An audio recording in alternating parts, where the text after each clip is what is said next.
Hello, hello! Welcome! I am Steve, and this is another Mac84 live stream. I was looking over there for a minute because I didn't know the camera was right in front of me. How about that? Hopefully you guys are doing okay today, and you're warm. I'm a little cold. Can you tell? It's a little cold in the basement. Hopefully you guys are doing okay. Got a bunch of people here already, my goodness. Almost 20 people. It is microscope time. We are going to be doing a lot of different things today. So we're gonna do having a lot of fun. Greetings from Hungary. Wow. Greetings from New Jersey. Oh boy. All right. Let's see who we got here. We have Dana. We have Bruce. We have Greg. Dana was first, by the way. We have Josh. We have Thomas. We have Mingo Hagen. We have Skylar. We have Sean from Action Retro. We have Chris Z. Tian, I hope I pronounced that correctly. Sorry. Joltek, we have RNG, we have Jeremy, Retrotechy, I think I already mentioned you. Trina, we have Distro Hopper, we have Luke, hello Luke, and Mike from Mike's Mac Shack, and let's see who else. Dimitri and Nick. It's freezing where everyone else is too. Okay. Let's see. Where's the new to you Mac Mini? It's upstairs, and I'll talk about that in a second. Yes, I'll have to boot up some G5 towers to warm me up. I think that's in order. Let's see. And you were born in '84. Nice. You're just a little bit older than I am, just a little bit. But who's counting? Who's counting? And let's. I was first as always. I'm just going by what the comments say. I did not ship out any of the winning prizes yet. I was waiting for the last person to confirm that they actually, to my email, that they actually won. That happened today. So I'm going to package them all up. They'll be going out sometime this week. Probably get to you end of this week, early next week, depending on how lazy the Postal Service wants to be. But yeah, you'll get an email with the tracking number when they ship. Do not worry, Mr. Fancy Pants winner. So... okay, the cleaning would warm me up. It would probably get me just tired, and then I just want to snuggle up and go to sleep. So that's probably not a good idea. Probably not. Alright, so let's talk about some stuff. Thank you everyone for joining. We got almost 30 people here now. My goodness. My goodness. Okay. So, I actually just finished working on a Macintosh LC3 today. So that was fun. And that was a machine. Yes, mine will be sent out in a reasonable time frame, I assure you. And so, yeah, thankfully I've had pretty good luck with the Postal Service, so no issues there. He made it! Dead Retcon made it. How about that? Alright, so, yeah, finally, after, what was that, a year? He's not here to defend himself as always, so... easy pickings. Anyway, I just had an LC3 on my desk that was from a client, and got that working. And thankfully, the power supply, which was working, needed to be recapped. It's one of these power supplies. So these are like the LC style power supplies, and this this is a bad one, and the fuse is taped to it because. I think the fuse is the only problem with this. The caps all look okay, but the fuse reads a short with my multimeter. So maybe we'll use a different fuse, and we'll try and fix that today. Now, I can only use a fuse from another power supply. I don't have a stock of them or anything. So that may blow the fuse, and then we'll have the same problem that we started with. But who knows? Power supply, I call this a power supply, buddy. That's what I call it. If it's a brick on a leash, I call it a brick, but to each their own. Tomato, tomato, potato, potato. No, it has not, Sean, but we may be looking at that today. We're going to be looking at a bunch of things, so you may come up in the roster, don't you worry. CS Waffle, hello, hello. Okay, so hunting for a Power Mac G5. Well, around here they're not not hard to find, but what are you using as bait? To Sean's question. Very, very good question there. He has a Mac for you. That's nice. The refas, yes, there are some Macintoshes that that need to be replaced with their refa capacitors. So we'll talk about that. PowerBook G4 12-inch for free. My goodness. I could just sit here and read the chat all day. Maybe that's for another stream. Did you guys like the Open Talk podcast video, whatever the heck thing, live stream that was? That was a lot of fun to me, honestly. I was talking to James from Hyper Talking on Skype, and he's on Instagram. He has an excellent collection.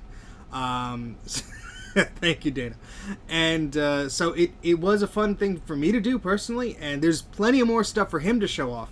So it seems like you guys liked it, so we're going to do more. I think that's going to be a lot of fun. And yeah,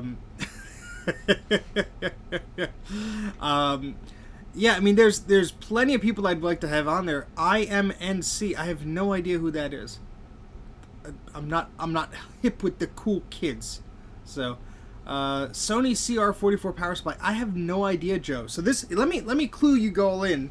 Let me clue you all in into how I determine to recap the power supply. Starts with a screwdriver.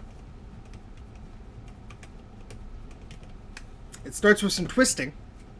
Oh, it's my natural color. Yes, well, okay, so, yes, I have, I've actually talked to him a little bit on Twitter, or was it?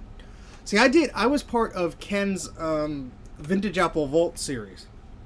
And, I just realized how ridiculous I look with all these layers. Oops.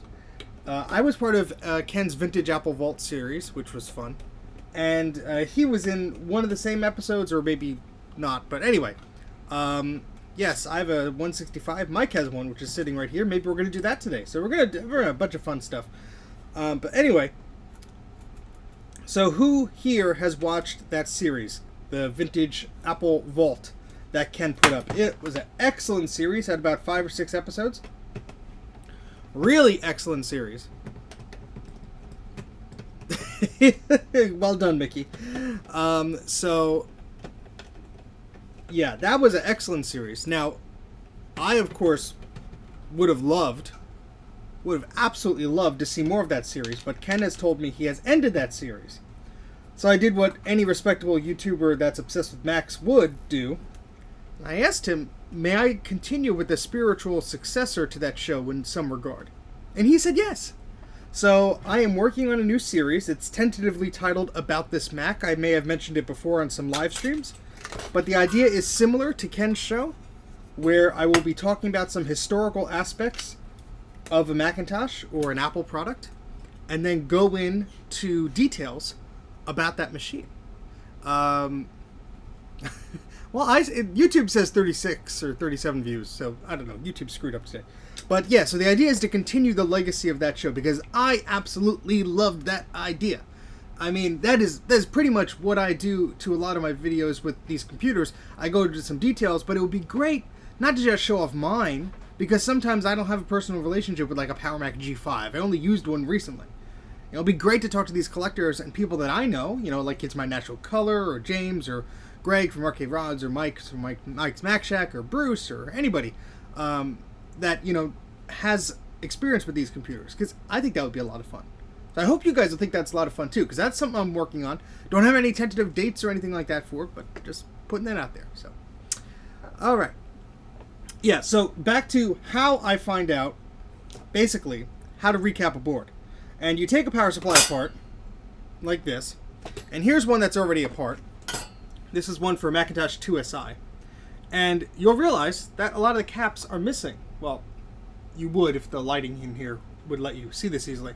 But yeah, a lot of the caps have been removed. But what I do is I take a caliper, which is a measuring tool, and I measure the height, the diameter, and the pitch between the legs. This is a pretty nasty one, by the way. I measure the capacitor physically measure it. I write down in a very fancy way, like on an envelope. I write down, I make a little diagram, I write down the capacitors, I write down their sizes, and I write down their voltage and their value. And what I do is I then combine those measurements with the value and the voltage, and I go to Mauser.com, and I look for capacitors that have, either high-quality ones like a Panasonic is a good example, and I just look for replacements.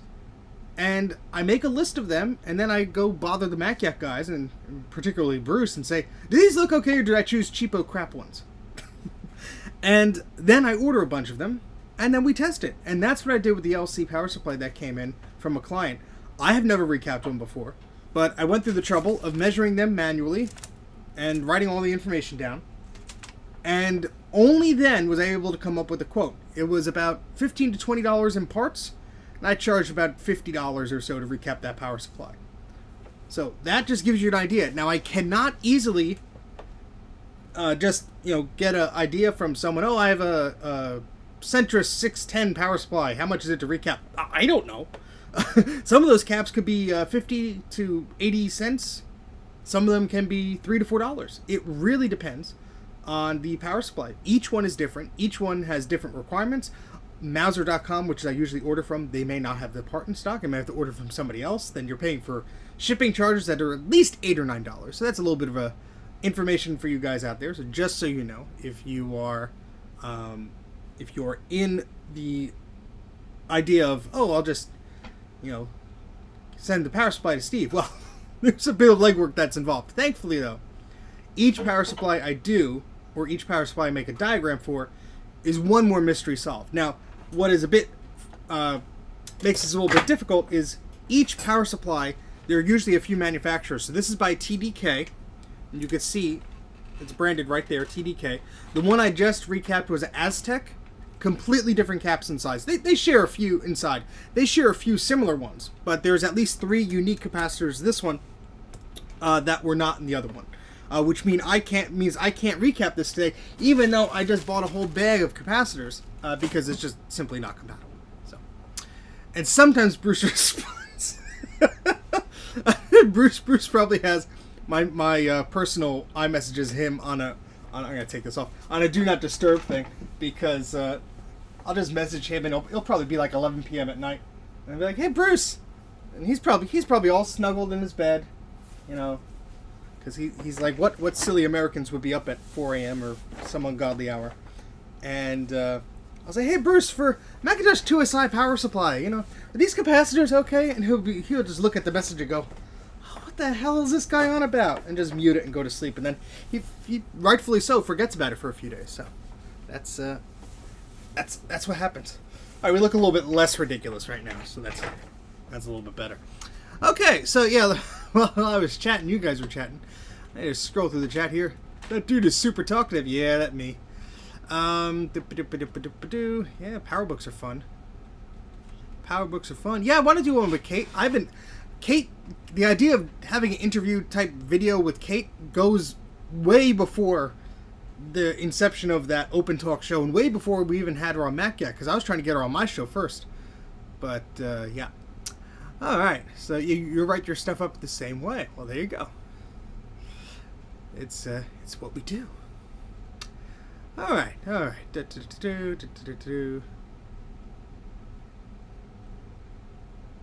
You know what, David? That is something I've been desperate to do also, because if you look in the background there, you'll see my Quadro, well, besides the iMac box. I actually used that today. I use this pretty often because it's plugged right into my image writer, and here's what I printed out today. This was an invoice for a customer. So this was, hide any personal information there. This was for recapping their machine. And so I print out, it prints out in triplicate because that's the paper I have, and it's excellent for that use because it does its job. I'm able to type on there, I'm able to print, and it works out fine. So that's what I do. With that, I will be doing another video with that. I have some upgrades and stuff. I just have not had the chance to do any filming with that, because with that clone video, it just really took the wind out of me, and then I was rearranging all the shelves and everything. It will come soon. Don't worry. Don't worry. I want to be a customer. No family customers. You charge triple. Don't break something and then bring it to me again. Yeah, I don't really have email set up on there. That's the thing. I've been looking for an email client to work on there, and I just have not found one that works. So, yeah. Anyway, I have some things on my desk here I wanted to show off that I thought were silly and interesting. So this is a very tiny CD. Look at that. This is a very, very tiny CD. No, I did not, Trina. I will have to check that out.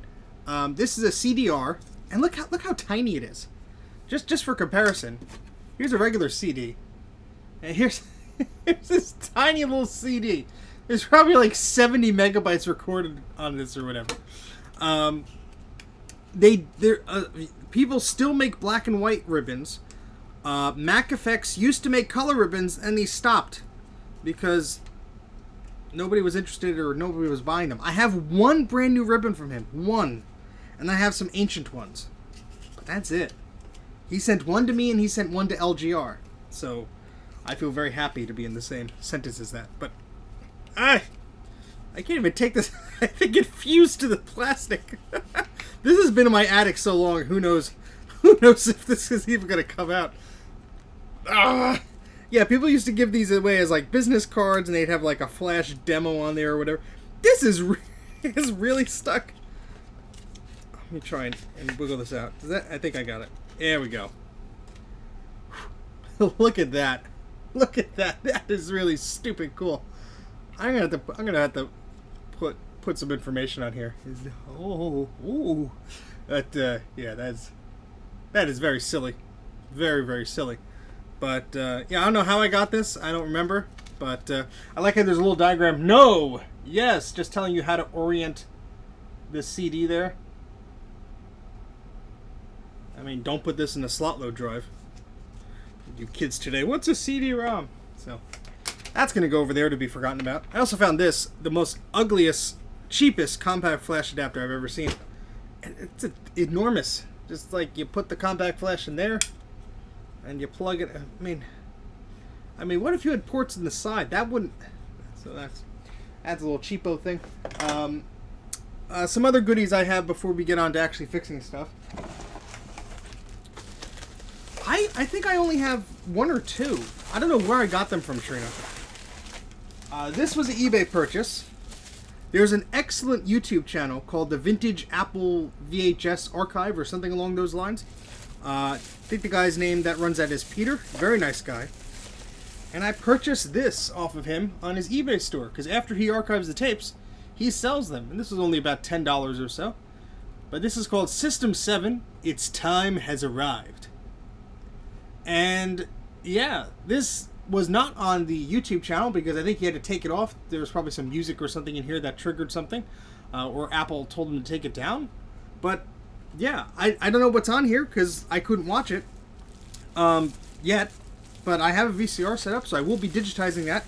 I did ask him if he already digitized it, if he could send me a file, but we will see about that. Yes, that's a VHS tape for any youngins who don't understand what that is. And this, I bet you not a lot of people are going to understand what this thing is because it is so generic looking. I wouldn't be surprised myself. I forgot all about these. This needs to be recapped. I might have the caps for this. But who knows what this thing is? Who has any idea what this thing is?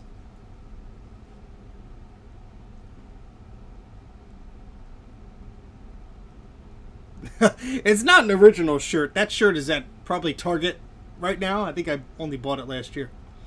So this thing plugs into certain 68K computers to make it do a little bit of a trick. Bruce is like, it goes into an LC. Do I win the prize? This is an MPEG video decoder for 68K Macs. Let that sink in a little bit. This is an MPEG video decoder released by Apple in 1995 or 1996 for 68K Macs.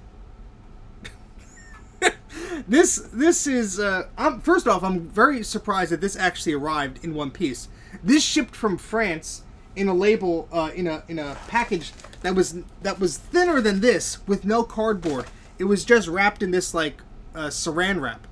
And so yeah, this plugs into a 68K Performa or an LC, and it lets it play MPEG video like from a VCD. That's definitely something we'll be trying because that is absolutely ridiculous. So this has a Texas Instruments DSP on there. and it has a C-Cube Microsystems chip on there. So there's some interesting chips on here, and we have 2 caps, of course, that have to be updated. So the ribbon cable plugs into the video input card, I believe, of the Performa. So you have to have, I think this goes to like the 500, the 630 series, 600 series of the Performa. So this plugs into like the 630 CD or whatever like that, and you plug this into the PDS slot, and then you plug this into the AV card that's already in there, and it works its magic. So yeah, I had no idea that these things existed. This was about $30 or $40 on eBay, shipped from out of the country. I'm surprised it came in one piece. I have to test it because I am a little concerned because of the way it was packaged. It was just tossed around. But all the caps are still on there. So yeah, I mean, it would have killed them to maybe wrap it in some cardboard, like just 2 little pieces from a cereal box would have helped. But anyway, got to test that out. That's a very interesting little device. And that'll be something I'll be playing around with sometime soon. But yeah, that was a little bit of a fun thing. And I took apart this power supply, and that one's right there. But, oh, is this the yucky one? No, this isn't the yucky one. I have one that's disgusting that I want to show you guys. Then we'll get on to recapping some stuff. I'm gonna let you guys vote on what you want to see. Now, I am warming up the ultrasonic cleaner. I will be ultrasonicking that this power supply here. Are you read chat? Yes. So I will be ultrasonically cleaning this, and then we could repair that. That's for Macintosh 2 SI. So we will be working on a few things, but let's put it up to a vote of what you want me to start working on. It would help if I fit this back in here correctly. Yeah, this is a weird one. It has like a little plastic thing that like slides into the bottom, and then like over-engineered power supply. So we do have a. Let me open up the job sheet here so I can tell you exactly what Macintoshes are waiting to be worked on. Now I do have a few that have been in my queue forever, and every time I go to work on them, it's a time suck, and it's just one of those things that. It takes a lot of time, and so I apologize to that particular client, but those machines have been problematic, unfortunately. So those are not the best live streaming material. But Sean has sent in a Macintosh Classic 2 board that needs some love, so we could take a look at that potentially. I will be looking at the 2SI power supply after it goes through its ultrasonic bath, and of course I put this on incorrectly, but whatever, it has to be opened up again anyway, so we're just loosely putting the screws in. Alright, calm down in the chat, guys. If you're gonna start being silly, the moderators are gonna ban you, and I have no control over that, so.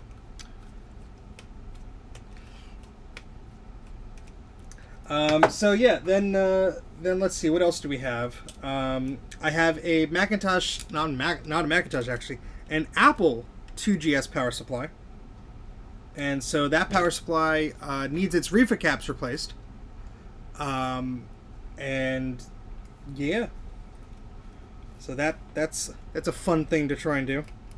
I don't know if that's gonna fix the problem.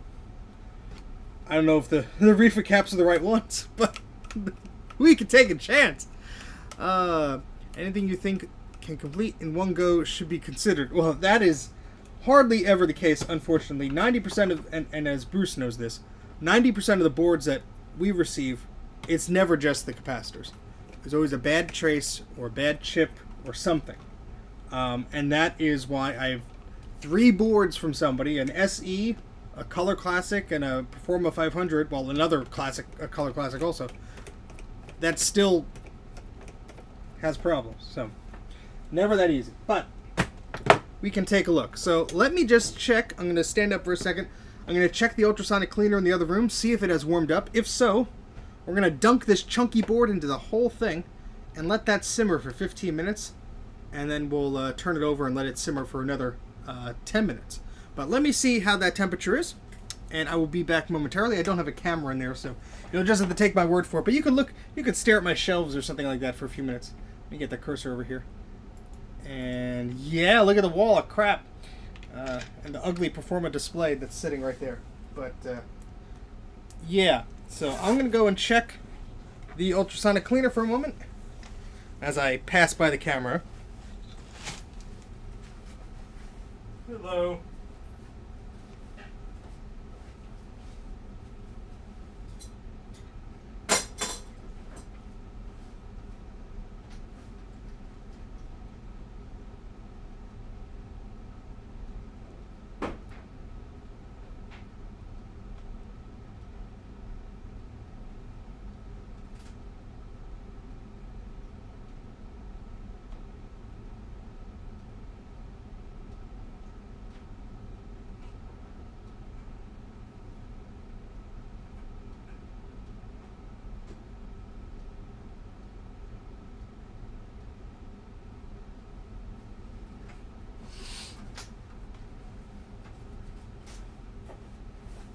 Alright, so that ultrasonic cleaner is now too hot. It's at 68 degrees centigrade. So I have to wait for that to cool down a little bit. Can you give me a G5? You know how heavy those things are? You know how heavy those things are? They're heavy. And I'm surprised you can't find one because nobody wants them around here. Nobody. Absolutely nobody. Nobody. Let's see. Should you have... So, the power supplies generally need to be recapped the same as a logic board, especially if it's you know, the system is old. I mean, these things are 20, 30 years old. So, if these things need to be recapped, it just needs to be recapped. So, usually somebody will send me the power supply and the logic board, but it totally depends on the person. I have not started doing the analog boards yet for the Macintosh compact machines, like the Classic or the SE, but I will be doing that soon. I have to test my own, so... Okay. Let's see. Yes, I need to order more reefer caps. Yeah, well, I just ordered some, so yay. Isn't that the set from the Open Talk Show? Don't tell anybody. Don't tell anybody. You accidentally boiled it. Oh my goodness, Bruce. Yeah, I set the temperature at 60, but it got a little hot. Yeah, I moved this entire Mac. There's a Mac Pro tower here. I moved everything over there for that show. That was a bit of a pain, so maybe I'll just get some more USB extension cables next time. All right. Okay. All right. So let's take a look at... we have a few things here. So, oh yeah, this is the one I wanted to show you. So here's the power supply. This is another TDK power supply from a LC series. Look at this. Look at those black marks. It is very comfy, Trina. That's why I'm wearing it. Look at how dirty and disgusting this power supply is. This is also probably going to need a bath in the ultrasonic cleaner. But I need to order the caps for this because I have two of these, or at least two of these TDK ones. But, jeez. Give it wheels. Yeah, so this is just disgusting. So yeah, that's gonna be another project. So I'm sorry, Scarlett. You can imagine it. There's let's describe it. There's black and brown goo and spots all over the traces. Delish. Okay, all right. So hopefully, Bruce, I don't boil the ultrasonic liquid. I'm gonna let that cool down just for a few minutes, and then we'll continue on that. But let's take a look at this first. This is an Apple IIgs power supply, and this was the first reefer cap that blew up in my home. Do I still have the cap here? I think I do. Where's the little container deal? Here it is.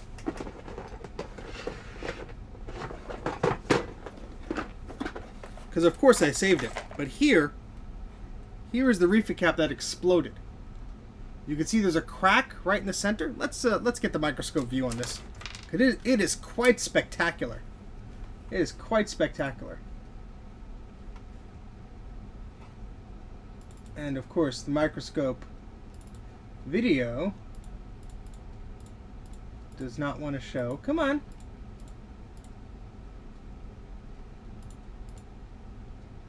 There we go. Okay. So let's switch to the microscope view so you can see this lovely exploded reefer capacitor here. It would help if I moved it there. There we go. Just take a look at that.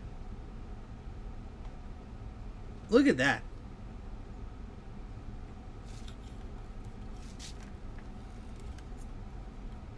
That is just nasty, isn't it? I think even Scarlet Swordfish can see that. But, yeah, this reefer cap went kaboom.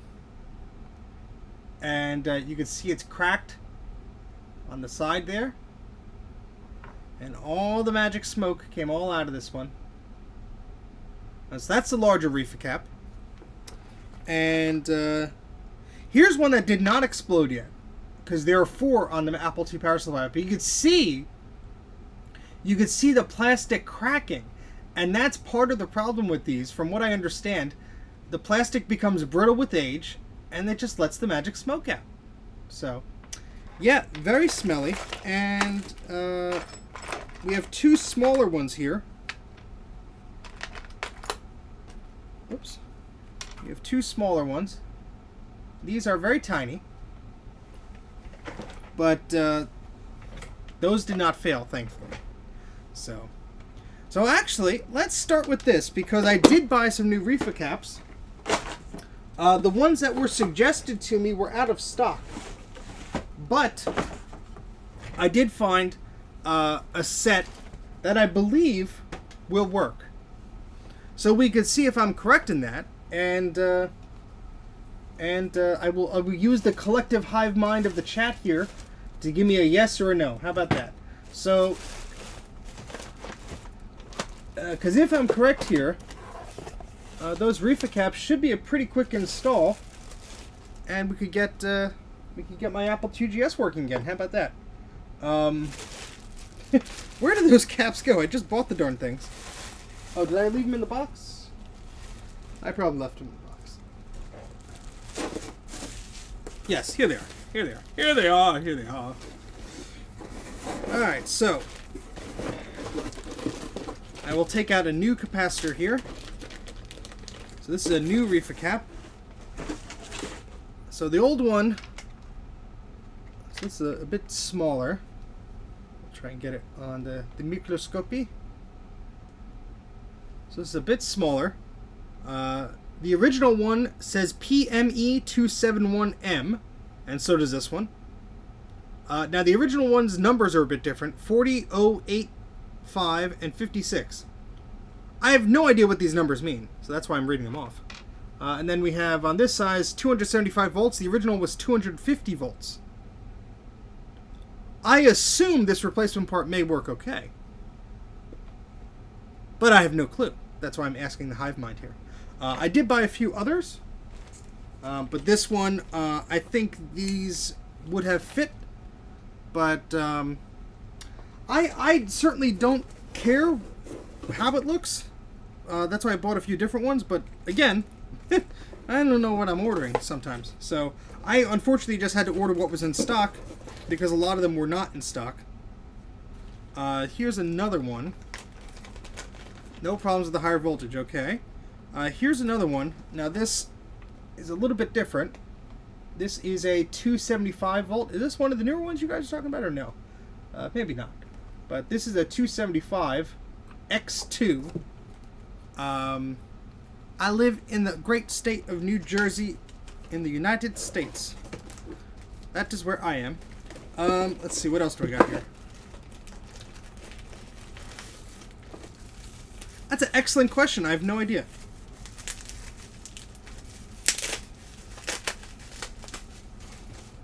Hold on, I'm unpacking some more here. Here's another one. Now this is one of the smaller replacements, so this would probably go in the smaller area for the Apple II one. But that is an excellent question, Bruce, and we will check that out as soon as I put these little caps back in this bag that I have in my hand before I lose them and get them mixed up. Long-lived ones are the black ones. Okay, that's good to know. Yeah, I was ordering some caps. I thought, let me just order some and see. So let me make some room here on the desk for myself. That's why I kept the old ones also, just to double check. So, all right. So on top of this, oh yeah, we got some numbers here.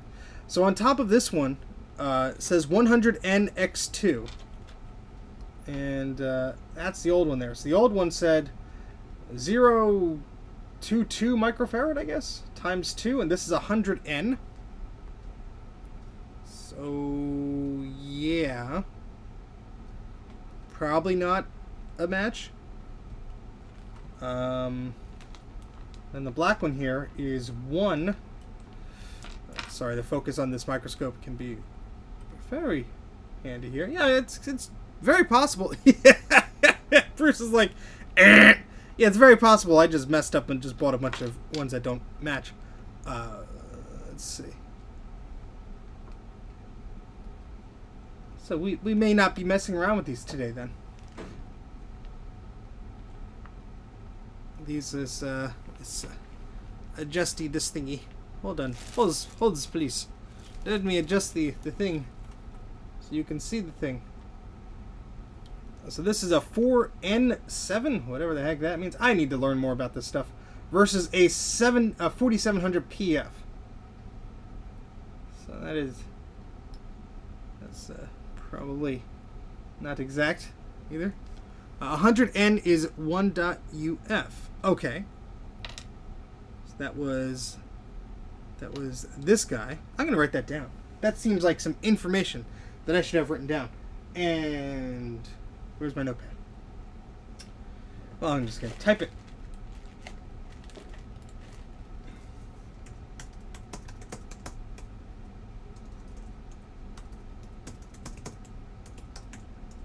Yeah, so these may not be the exact replacements, so we may not be able to use these. Now here's one of the tiny ones. This is one I was talking about before. So this is a 4700 PF. There you go. That came off of the Apple II. And then there's a 4N7. So I guess that's 4700 picofarad versus 4N7. I have no idea. Okay, so the 4N7 is a match for the 4700. Okay, well that's good at least. At least I didn't screw that up. So 4N7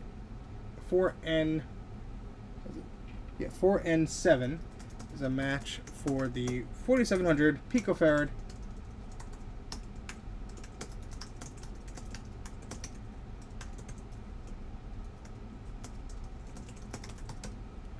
Okay, so at least that's good. Let me make note of that. Of course you can. Of course you can. Yeah, so the 4N7 says Y2 on it. There we go. Sorry, it's the best I can get because it has long legs here. And this just has a single Y. But, where's the other one? The other one, I think, had slightly different markings on it. Hold on, I have to find it. Hello, Matt. Yep, all good. Okay, good. Where's the other one? Darn it, I had the thingy. Where'd it go? He had the thing and he lost it.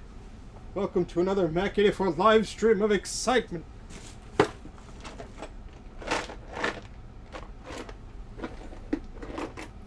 No, it just disappear off the face of my desk? Probably.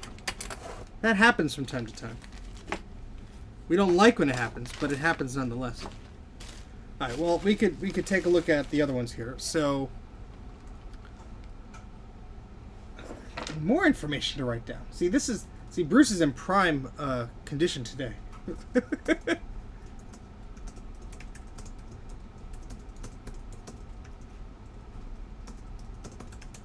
Don't mix them up. Yes, sir. Yeah, I'm guessing it would not be wise to upset a Wookiee. So, bad things happen upon failure. All right, then. So I do have these other. Oh wait, these are the same ones. Yeah. So then, these black ones are 1 microfarad, K, 275 volt X2. Okay. So yeah, let me type this one into the chat. So this is the big chunker that failed. This guy here.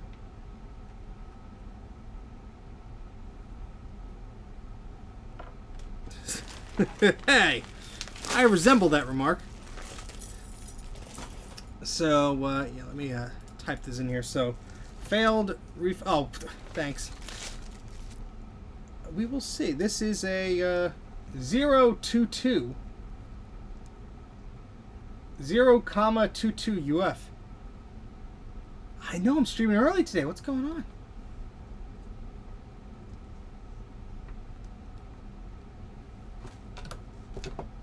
We'll leave that.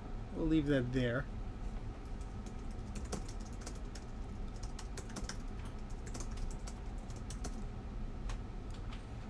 (022 UF X2). Sorry, I'm just typing this one, Bruce. The black one is 1 UF right here.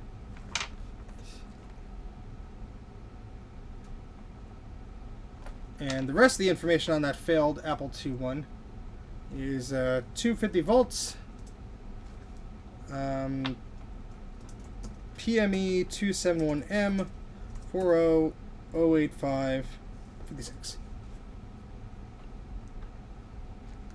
So that's the information on the failed Apple II one that we may have not bought the correct replacement for. Then I have this little guy here.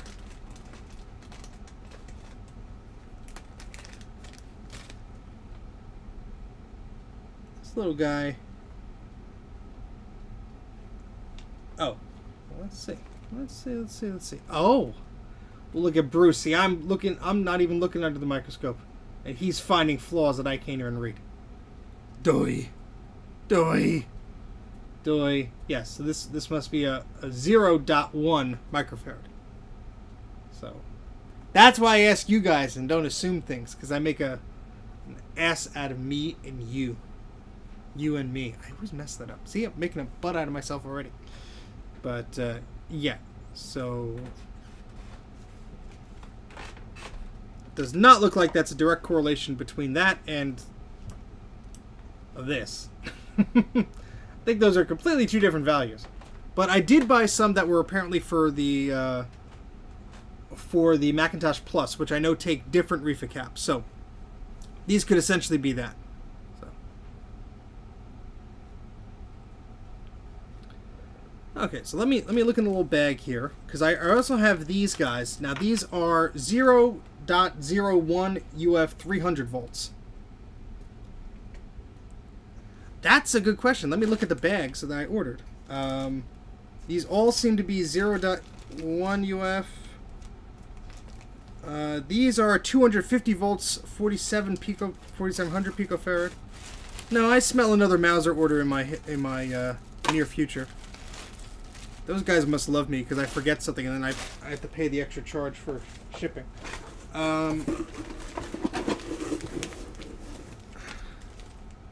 These are 250 volt.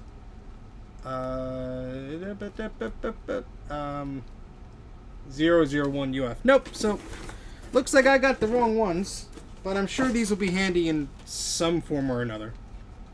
So it's not all bad, I assume.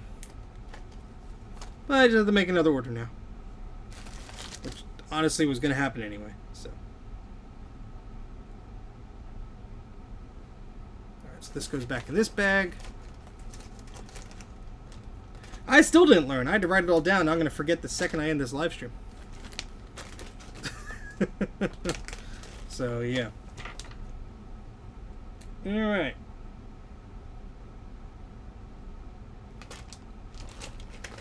That's okay. I'll just wake up Bruce next time. Let's put all these back in the right spot so I do not lose them. Time to make one. Yes, that... Let me just wave my magic wand around the air and do that. I'm pretty sure I used the exact part number that somebody mentioned for a Macintosh Plus. So I think I at least have a refa cap for one of those. So that's... I guess no 2GS repair, Bruce. I can repair the little caps, but I can't repair the big honking ones. Now, if we want to do something exciting, and by exciting I mean completely self-centered and boring, we can go to Mazzer.com live. And we watch as half the chat leaves. Oh boy. Oh, he's dying. Let's see.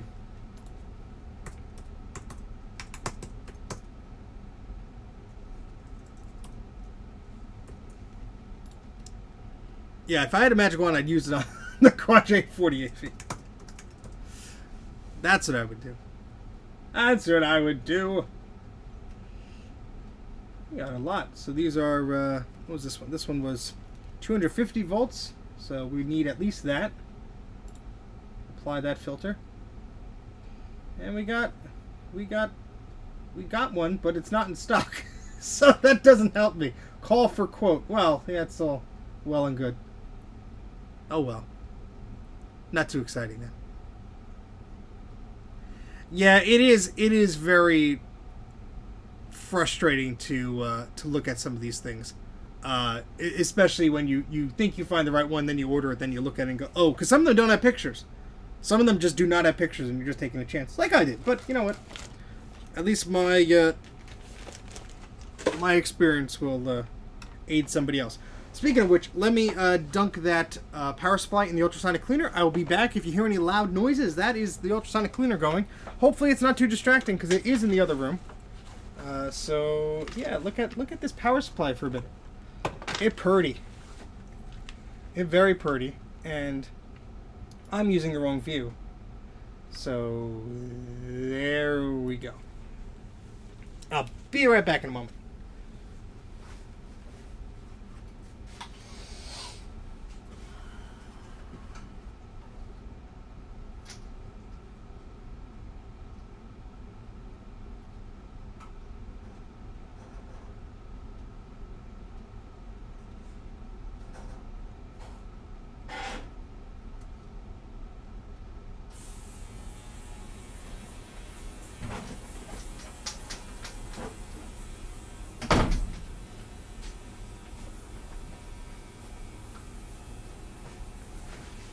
Hopefully you can't hear that. The ultrasonic cleaner is currently on and in the other room. Yeah, see, if someone has a part number, it's easy as pie. I was going after part numbers that no longer existed on the website. So, I'm sure Bruce is hard at work looking for a replacement right now. And now he has to meet my insane expectation. How about that? You could hear light buzzing sound. Okay, well. that is the ultrasonic cleaner at work. So that is what we are working on in the background. We're going to try and do multiple things. Hopefully it's not too loud because this will enable me to use it during a live stream, which is nice. Shaving their legs in another room. Well, that means this microphone is good. Oh, speaking of yucky capacitors, take a look at these. These came out of that Macintosh 2SI power supply that I'm putting in the ultrasonic cleaner. And you can see how disgusting they are at the bottom. And that is why that power supply has to be in the ultrasonic cleaner. Because it's freaking bulging at the bottom. It is all leaking and disgusting. Just look at that.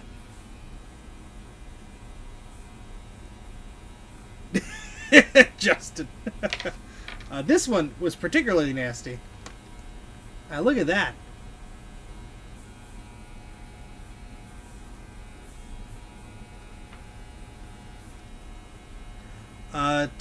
It's a, I don't have the top, oh, but it's right here. It's a Sony. So it's a Sony model APS-06. And the part number is 6990567. That's the serial number for it. So it's a Sony power supply.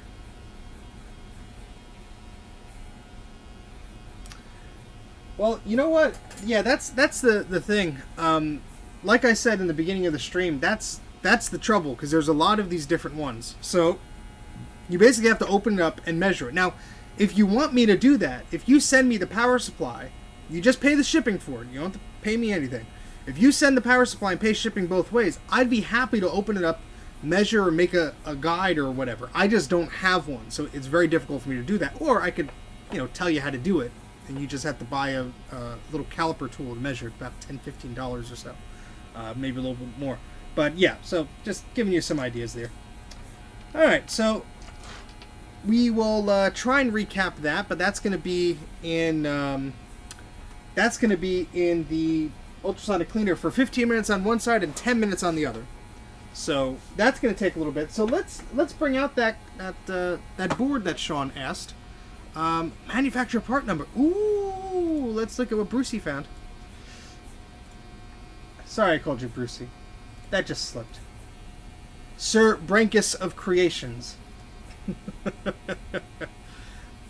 I am accepting repairs. If you go to the website mac84.net/web and you click on services, you can use that form to send me a message. I am a bit backed up, so even if you send me something today, I'm probably not going to look at it for a while. Just to put things into perspective, the LC board I just shipped back out, I got in November. I worked on in January up until today, and then I shipped it out. So it does take time. But all right, so Bruce found one. Lead time 22 weeks. Oh, goodness. And some of these are end of life, scheduled for obsolescence, and will be discontinued by the manufacturer. Oh, boy. Oh, Bruce. Well done, sir. Well done. Thank you, sir. May I have another? Oh, my goodness. So, yeah, some of these are discontinued, Bruce. That's not fun. Let's see. 47 cents each. No picture. But these are 22 UF. What's the voltage on here? See, it doesn't list the voltage. That's why I was like, oh, 275. Okay. So, yeah, I guess I'll add these to the cart. I'll order 1,000 of them. No. I'll probably order a good amount of them. Like a handful, especially if they're going to be discontinued. That's kind of annoying. This was on Mauser. Let me share my screen, because it's more exciting than reading it. Let's see. So we go to main. And let's see. Where's my window capture? And we'll go to here.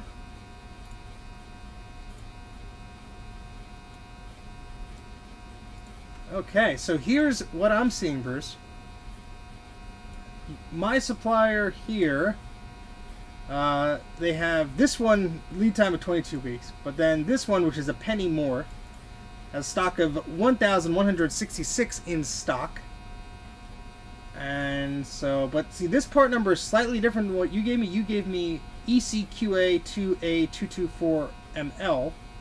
And this one is the same thing except it has a number 2 at the end. Now, what that means, I have no clue. Absolutely no clue. The buzzing is the ultrasonic cleaner in the background. So, sorry, it's going to be like that for at least a half hour. I got to clean stuff so I can work on stuff. Hopefully it's not that noticeable, but I apologize if it is. Nothing I can do about it right now, though, because it's already in process. So, okay. Alright, so I am going to grab that board that we can look at, so let me go grab that. I'll be right back in a minute. Sorry I keep getting up, but there's a lot of stuff going on today.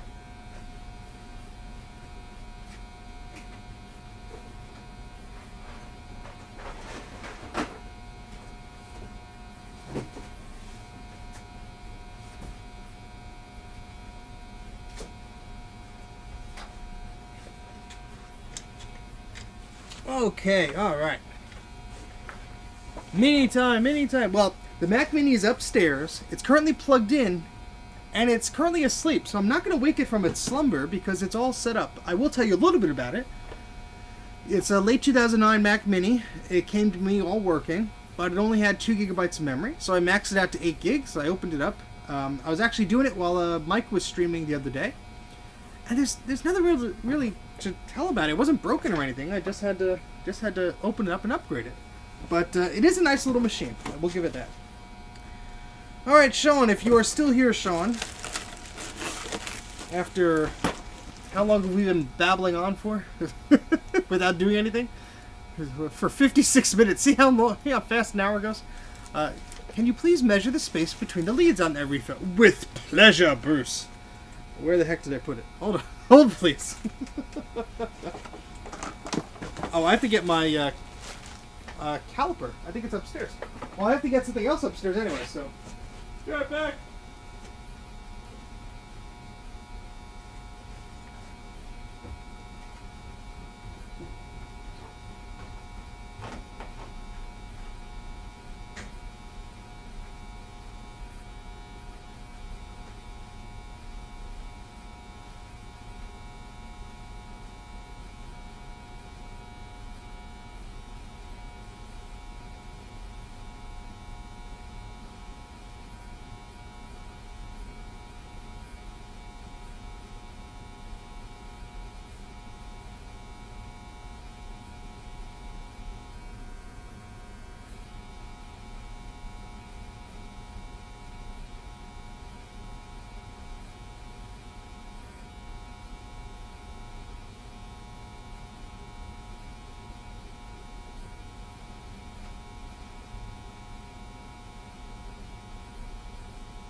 Alright, I am back. Sorry about that. Good thing that soldering iron wasn't on, huh? Alright, Bruce, let's measure for you.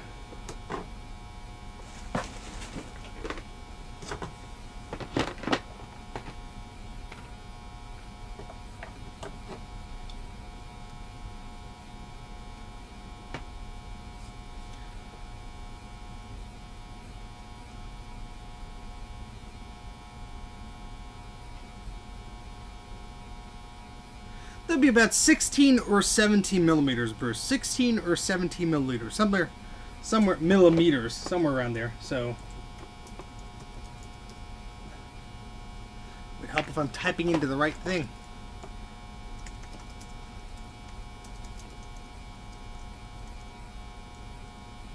Okay. So sorry about that. Had to run upstairs.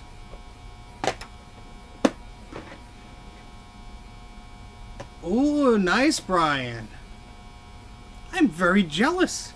You gotta let me know how that works. I'm itching to get one. I'm just waiting for a second revision because I've been burned on Rev A's whenever I get one from Apple.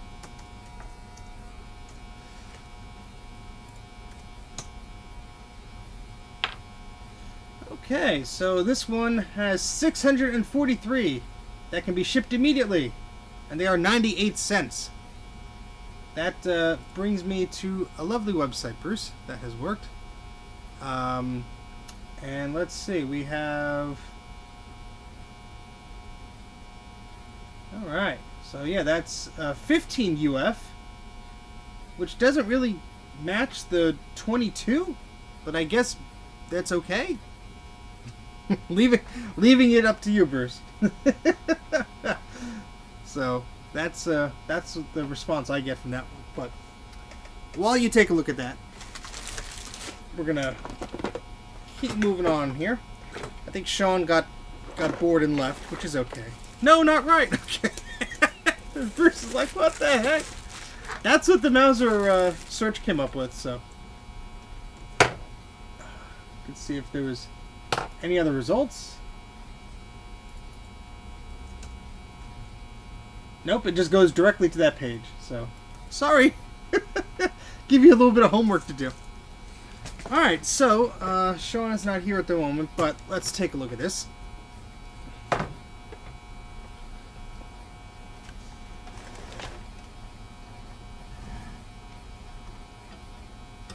Okay, so, this here is a Macintosh Classic Logic board. It's actually a Classic 2 Logic board, revision A. Okay, Brian. Well, that's exciting, though. I'm excited to hear what you think about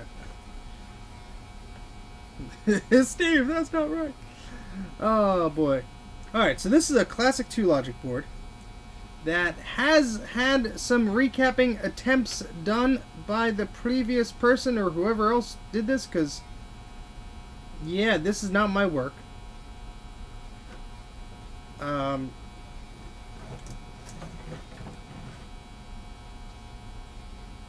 Some hot glue there, looks to be. An interesting one. I know, Bruce. I think that's the problem. I found some old links. They were all out of stock, so I tried to make my best guess, and I guess I failed miserably. Probably got $10 worth of the bag of reefer caps I'm never going to use in my life, but you didn't miss much. We were just spitballing for about an hour and 2 minutes. Oh, here's another one with some hot glue on it. That doesn't look right.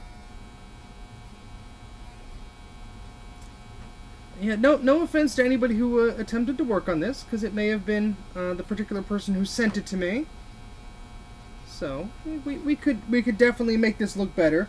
What I am a little concerned about is, obviously I'll have to come in here with a multimeter and test around a bit, but there don't seem to be any, at least at first glance. If these capacitors were all making a connection, and that's an if, that's not a positive, that's an if, I'm not necessarily sure of what the issue could be. The board is looking pretty clean.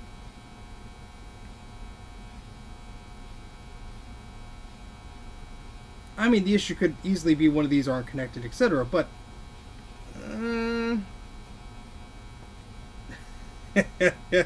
Apple does a lot of things today I would not condone. But yeah, that concerns me. Let's look at the bottom here. Oh, ultrasonic is done. We're gonna let that sit for a little bit before we flip it over.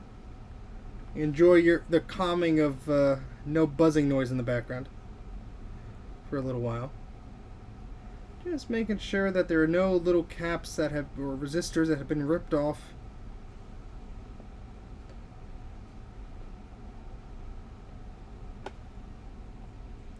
Everything looks okay on this side.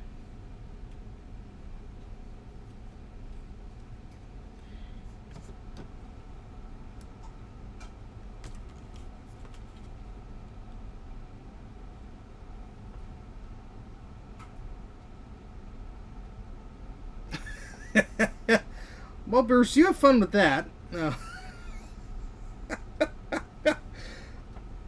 You have fun with that. I feel less stupid about buying the wrong caps now. Because, you know what, I probably clicked on one that was the right size and then it wasn't. But let me open the original message that this individual sent to me.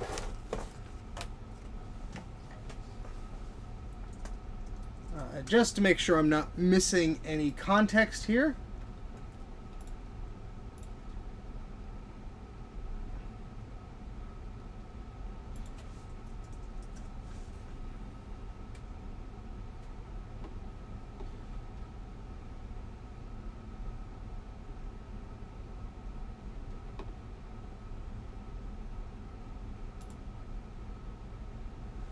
Okay, let's see.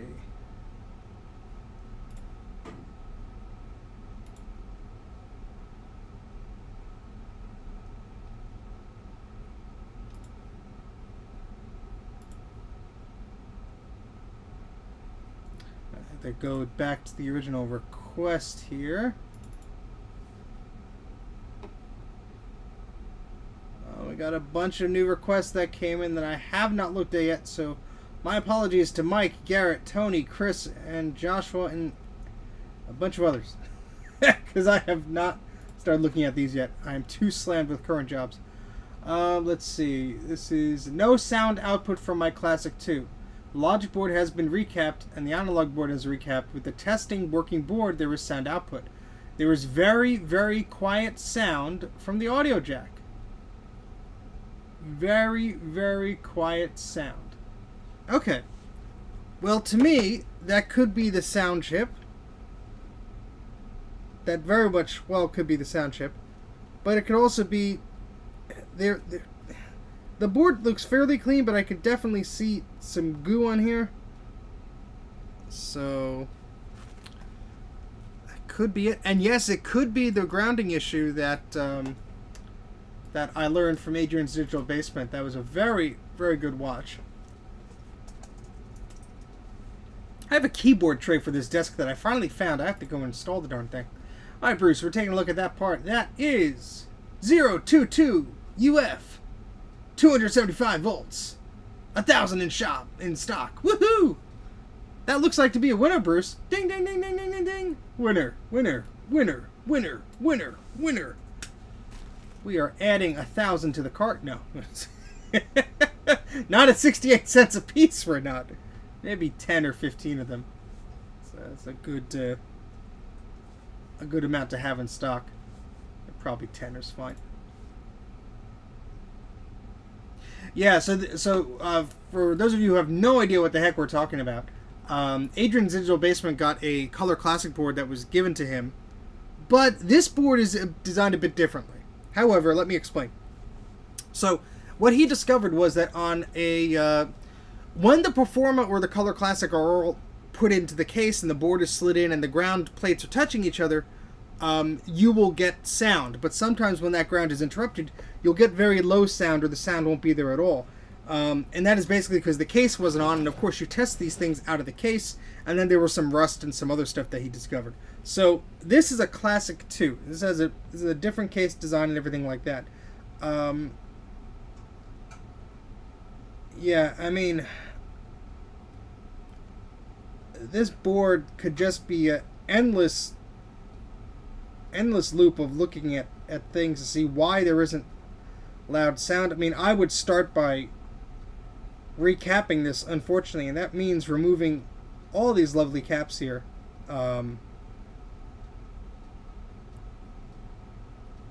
Yeah, that's exactly right, Bruce. So yeah, I honestly wouldn't know where to begin with this board. It's the first time I'm looking at this under a microscope here. Yes, I do own a Classic and a Classic 2. I could certainly boot this machine up and test it. Where did you see rot there? I might be going too fast, because I was just looking at the blobs of glue here. But there's probably, let's see if I could spot it. Put my eyes to the test here. Yeah, I see a little bit here. Yeah, that doesn't look too hot there. Thankfully, there's still metal under there. Yep, right here. That's gone.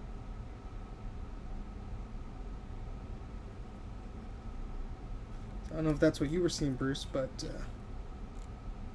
that's definitely a goner right there. We have a Classic 2 logic board here.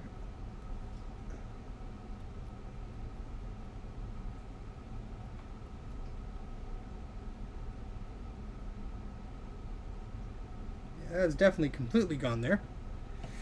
Good eye, Bruce. Eagle eye.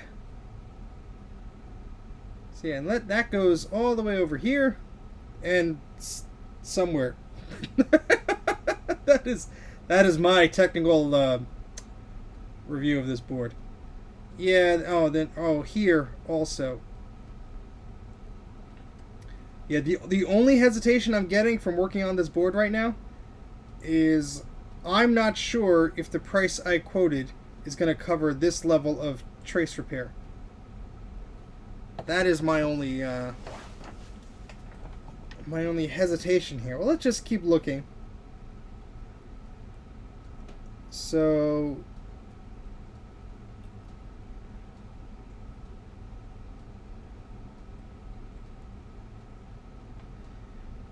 we have some here also. The all-seeing eye of Bruce sees all. If you don't put enough flux near a capacitor, he sees you.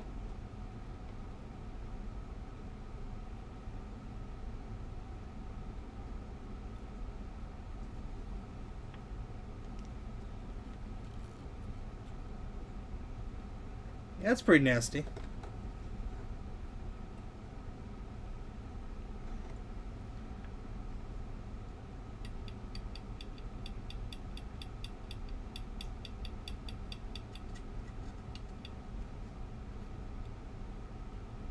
I mean, that looks like it's still connected, but it's suspicious. Oh, especially, what's going on here? Oh, that's the pad. Well, I have to remove some of this hot glue somehow.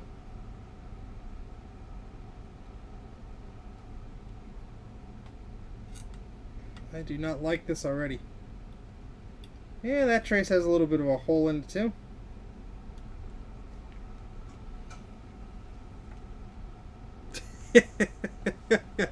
Flux capacitor. Marty! Alright, so let's get the rest of this goop here. No worries, Bruce. Enjoy wherever you're doing. Where you have fun. Yes, well, at least we could take a look at this board, and I could get a better understanding of what's under this pie of glue, because it looks like we have a wire running here, and unfortunately I need to understand what's going on here, so I'm gonna have to rip into this, and that's just the nature of this beast here. I'm gonna be very careful.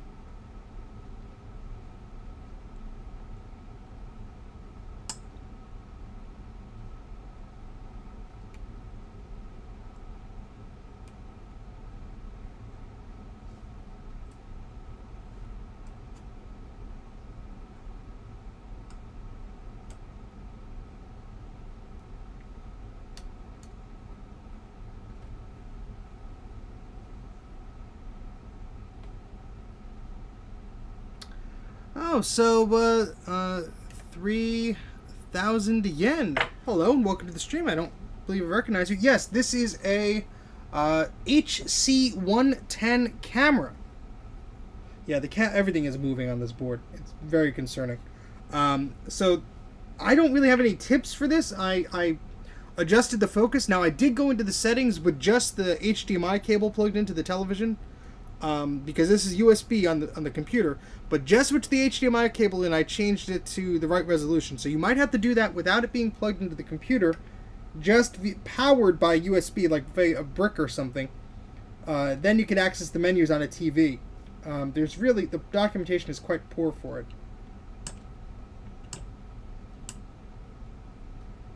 But hopefully that'll get you a better picture. I kind of don't want to melt this because I don't know how much worse that'll make it, and then I'd have to clean up the whole board here. Yep, and there's the wire I saw.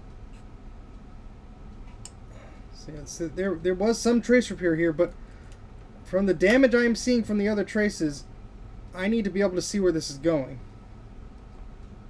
And yep, that is going right to that damaged trace there. Or that pad there. Yeah, there was a CD that came with it, but I don't think the CD was of much help either. Yeah, this is concerning.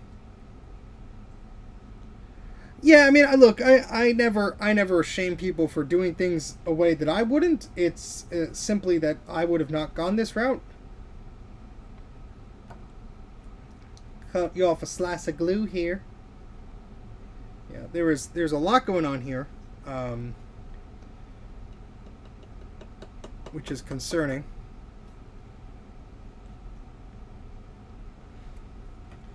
Yeah, I mean, honestly, if I the more I look at this, the more I am concerned.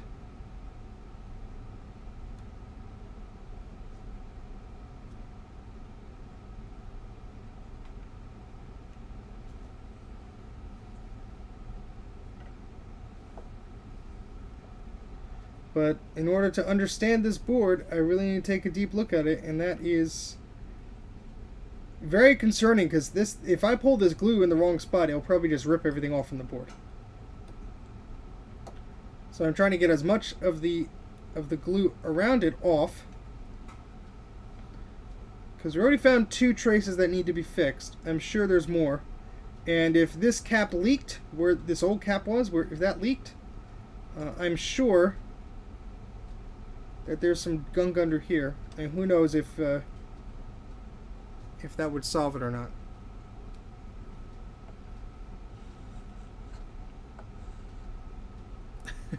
Cake cutting noises. Who wants a slice? Mm-mm.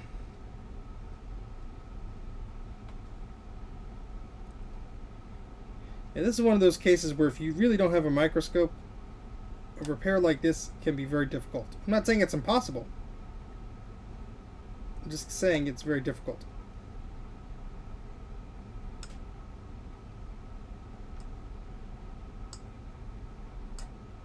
Maybe that's why Sean disappeared. He's like, I don't want to see it. I don't want to see it. Yeah, I wanted to just see exactly where it was touching Mike first. I am going to have to heat this up. So that's what I'm going to do now. I'm going to put my heating station to a lower heat.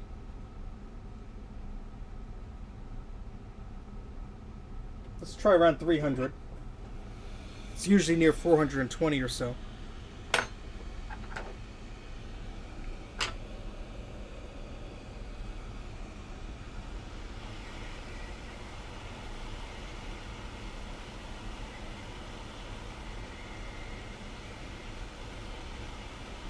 Yeah, that's not even touching. That's not even touching. So that leg wasn't even touching because this pad is gone. So I see what they tried to do here. Oh, what a mess. What a mess. I'm going to have glue all over myself now. Yeah, so, I mean, I see exactly what they tried to do here. We're going to have to do this process a few times, I think.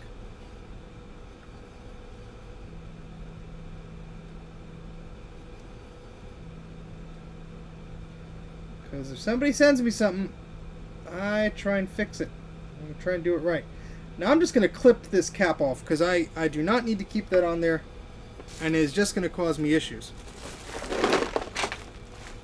Yeah, it's hot glue. Alright.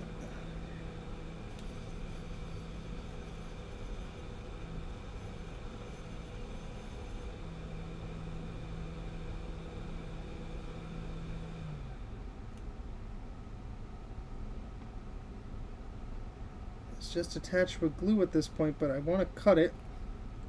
Here we go. Right. Well, happy birthday, Emerald Gaming Extra. Happy birthday. You get an eep for your birthday. No refunds. No refunds. My goodness. Yeah, it's a fun one, isn't it?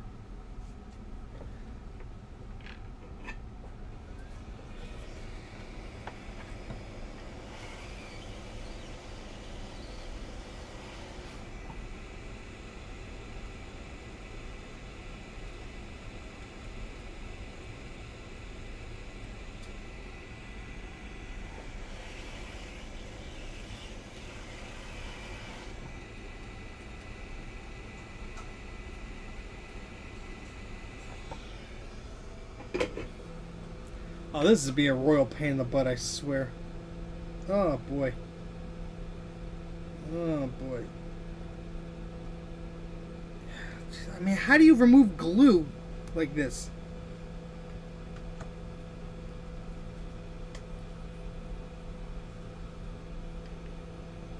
No, I mean, that area wouldn't get hot like that. But there are obviously 2 pads that are no longer here.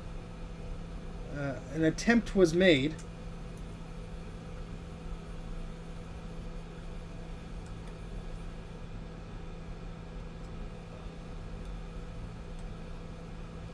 I don't even know if alcohol would get this off, or I don't know. I don't really know how to deal with hot glue because I don't.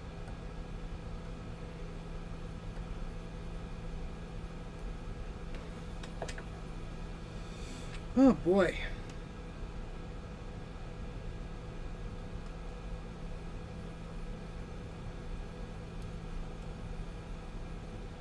My goodness. Nail polish remover, heat, and Q-tips. Ugh.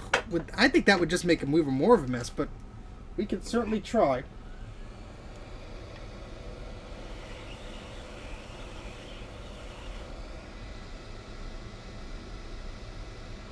Not really.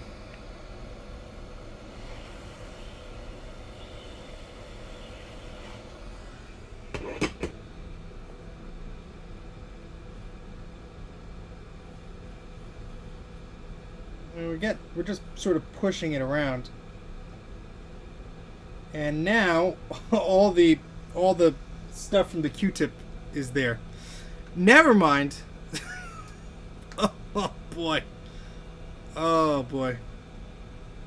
Yeah, I'm gonna use some alcohol just to try and clean this up a bit, but I don't know if I have acetone, unfortunately. But who said this board wasn't gonna be exciting?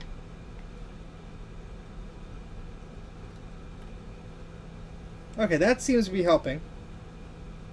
Alcohol definitely seems to be helping a little bit. So that's good. Oh, I do have Goo Gone. I could try that. If alcohol usually does work pretty well in my experience. So let's try this first. Alright, so yeah, that pad is gone. So I see what they were trying to do here.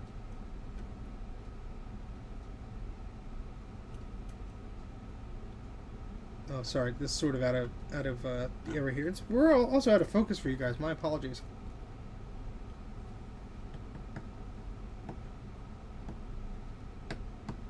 My wife probably has some. I have no idea where it would be. If I go asking for it, she's gonna be like, "What do you want it for? Am I gonna get it back?" And I'll just say, "I want to paint my toes. I want to paint them with the UV solder mask I have." And that's when she just hands over the bottle and says, "Don't bother me."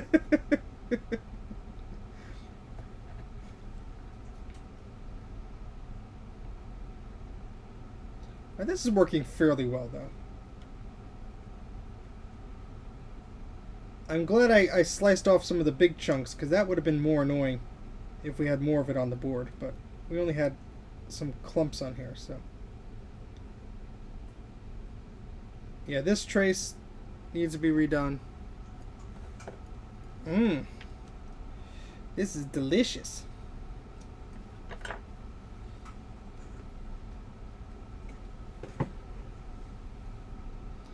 Yeah, I mean, I've seen worse boards, I'll tell you that. But I definitely may need to adjust the quote that I gave this guy. Because this is not just recapping. This is... There's a lot of trace repair involved in this. And let's be totally honest, and Bruce has said it before, and I've said it before, if this was my only job, I'd be in a poorhouse. I'd be on the streets. Because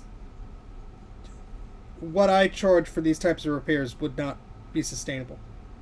And it's a labor of love, because I love getting these machines to work, but at a point you have to be like, look, if I'm going to be doing this, you know, to me, it has to be worth it at some point. And 9 times out of 10, when I tell somebody the price, they go, "Oh yeah, I'll pay that," or "Oh yeah, that's very fair." So, because I'm still paying off this microscope technically. So, I mean, it's been paid off, but I haven't gained the money required to say that it has paid for itself on paper. But of course, I love the darn thing, and I'd be lost without it. My goodness. Oh yeah. So this went to there originally, and this went to there originally.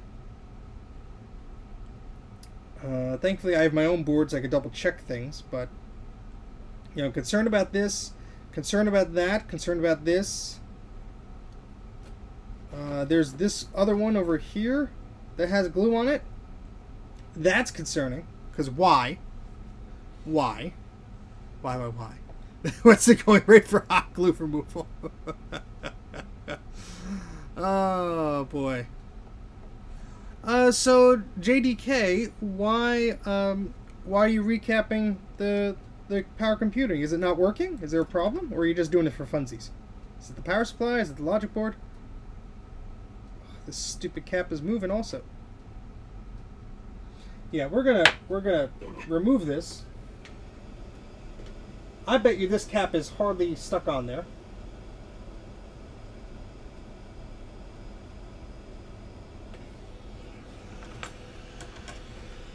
No worries, Chris. Let me add some flux here.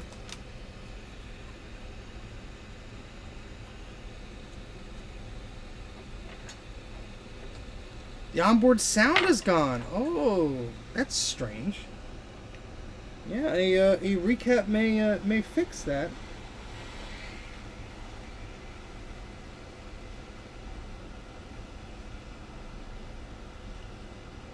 Oh boy, yeah, that pad's gone. So just a pro tip out there, if you are going to send me a board and the pads are gone, you should tell me. Because that is information that is good to know. Thank you very much, Vandalay Industries. Thank you very much. I love your username, by the way. Eep! You get a very, very enthusiastic eep from me. Greatly appreciate it. Thank you very much. Yeah, there is a lot of stuff going on here. I mean, look at this. This pad was just sort of glued there. See if we get a big chunk of this away before it... come on. Where's my tweezers? Yeah, why? I have a lot of questions.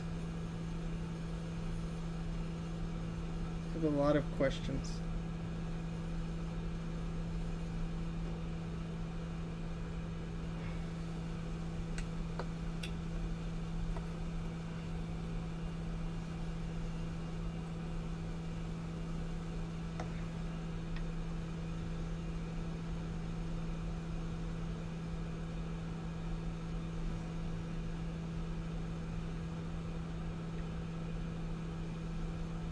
This board has fun written all over it.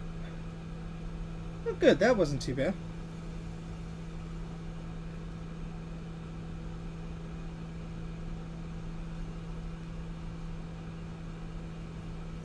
No, I hardly ever get answers. Yeah, so that pad is still hanging on there, believe it or not. So oh, well. It was a weak pad anyway. But we can solder that back on, and with UV solder mask, we can stick it back onto the board. Not this hot glue business here. But yeah, there is all sorts of goo and crap under there too. So you don't want that sitting on the board next to the new cap. That's no good. No good. No good. So, yeah, you don't really need the pad there. All you need is some type of a connection. So... But I bet there's a bunch of crud in here. Yeah, see, the tip of this Q-tip is turning funny colors.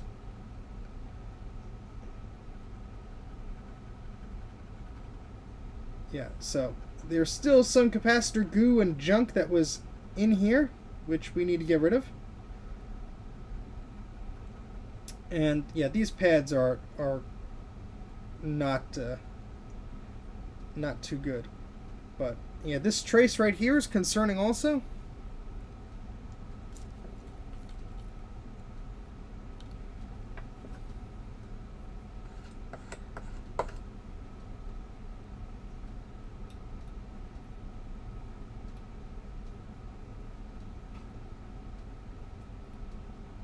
Actually, it looks like it's making a connection, but...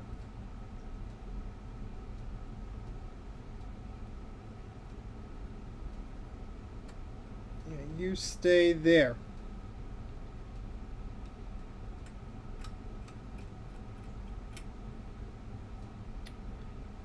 Okay, anything else in this warpath? I'd like to look under you.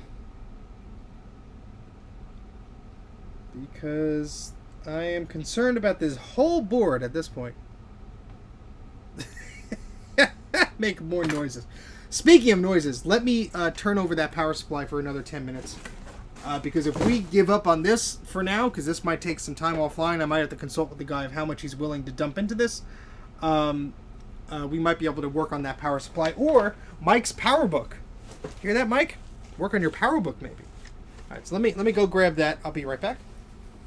Well, not grab it back. Turn it over. That's all.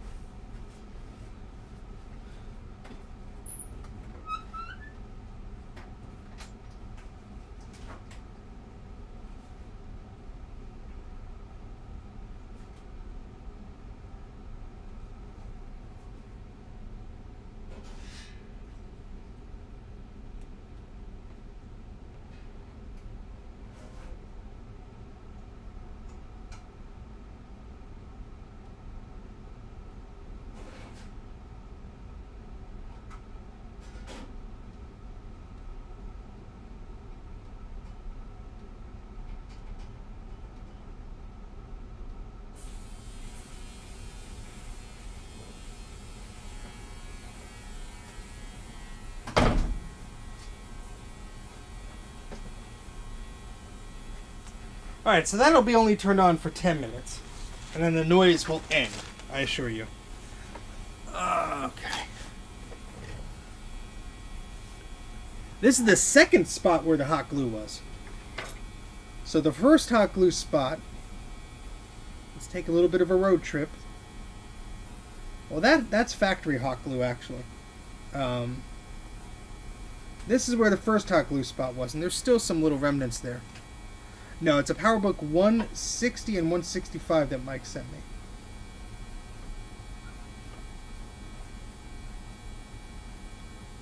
The submarine sounds so good on those iMac G3s. I swear the sound was made for that. It's just like the bass and everything is like boom boom. You know, I can't make the noise, but...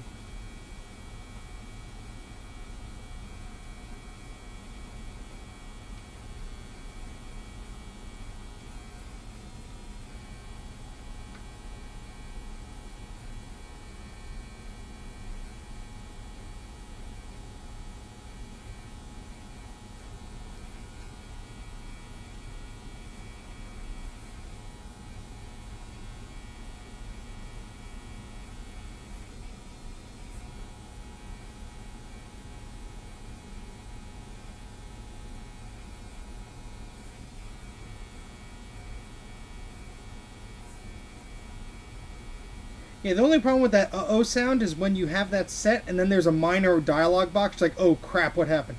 What broke?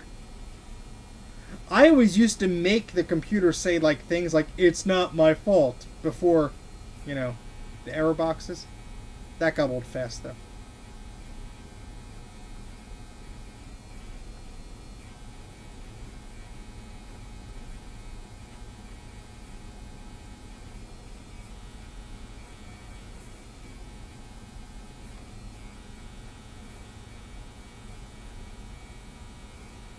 Hey, PH Production, welcome to the chat. Computer angels. Happy little angels. Yeah, this is just bundles of fun.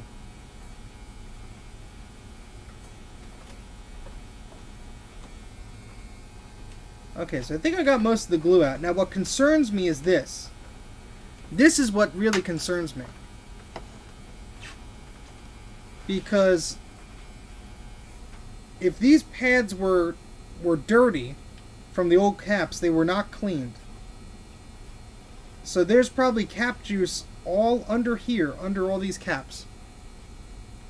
So I think what I'm going to have to do is, before I continue, is message this person and say, look, this is what it's going to cost for this machine, because there's obviously more than just a recapping going on here. And is that acceptable to you before I continue? Because I'm going to have to rip every single cap off this board. I'm not going to assume that anything works here.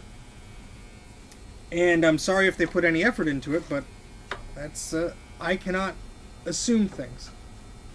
Because there's already some horrid signs on this board, and I want to start fresh to make sure.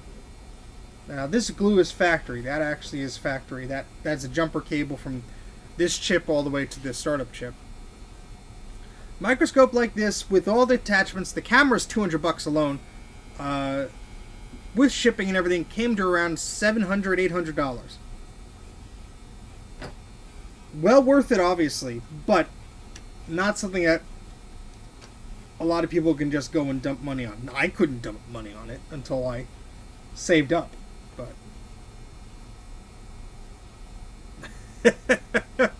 Oh, this oil bath is going to feel so good. Yeah, that one's concerning as well, because there's a trace right going under that.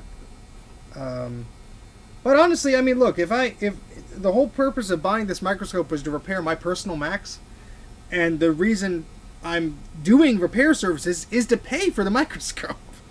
Yeah, it's a lot of money and everything, but you'll soon learn some respect. We have room for you on the Master's Sail Barge.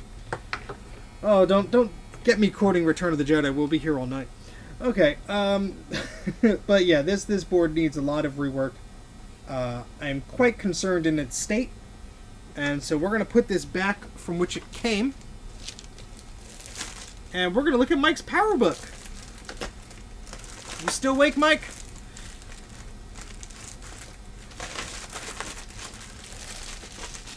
Ichuta. Hopefully Mike's still awake. I'm here somewhere. I like that, Mike. I like that.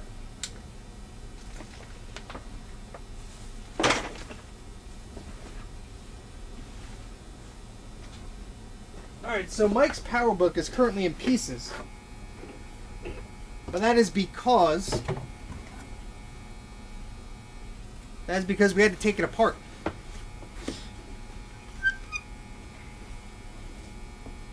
We have the keyboard here. Everything is wrapped up and everything, so everything's careful and nice and neat. We'll be working on the display today.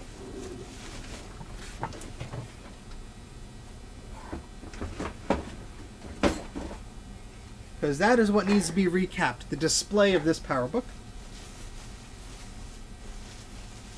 Because it is given some funky images.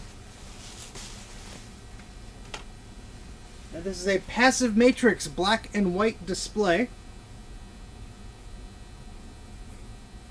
And you could see, if you look on the back here, all these little capacitors. And some of them look to be in better shape than others. So I'm going to put this down because I'm going to put this flat. This is a 160 or 165. I forget which one I opened first. Mike gave me two of them to take a look at. Now to see how this metal frame comes apart from here. Okay, there are two screws. So I need to move some of this stuff so I can get to my screwdrivers here because I have this little bag of caps that was just sitting here as we were playing around before.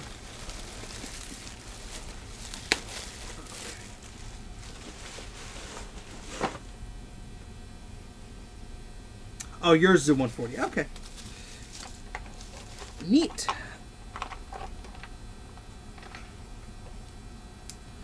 Yeah, I mean, it was a cheaper alternative at the time. I mean, that's how technology evolves. It's very expensive at first, and then it becomes, you know, affordable. Alright, so that, hopefully that one screw, yeah, there we go. Now that is something cool to see. This is how the display works. Now you have to be very careful. But you see all those little connections at the bottom? That's what drives power and makes the image live and everything like that. I mean, very, very delicate ribbons and things like that are all across, if the darn thing will focus, are all across the side of this. Let's look under the microscope here, because that'll be interesting.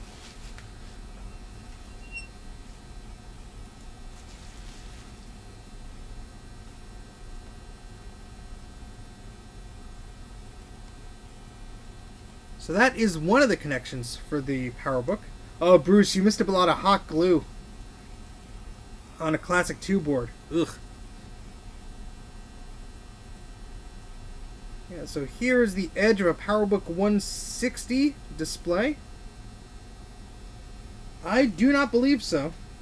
If there's a way to upgrade them, I do not believe so. But look at these tiny little little connections. That is one for each line, I believe. The Classic 2 was on hold until I could reach out to the client to revise my quote.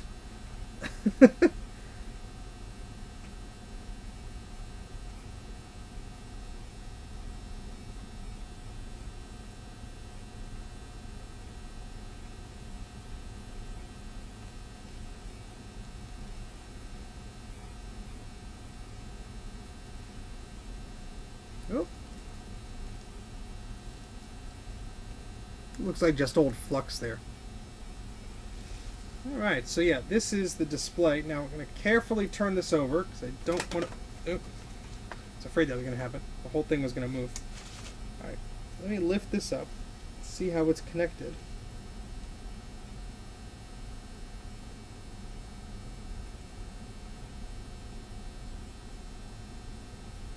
How is this connected? What the...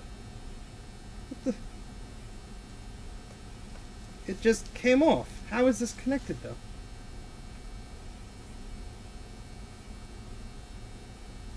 Oh, that's right. There's a cable on the back. I was about to say, like, what the... I didn't do anything, I swear. Oh, boy. Put that carefully over there. So now we are looking through the back of the display here.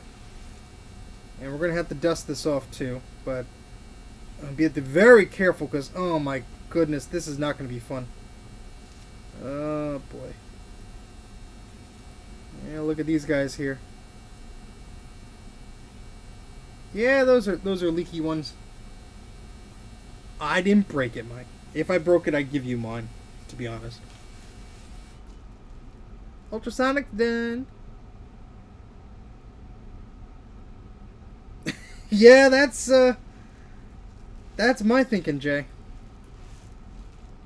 Is that a cap under there? Hopefully not. Because I can't get to it. What is this? It's all covered in, like, epoxy or something.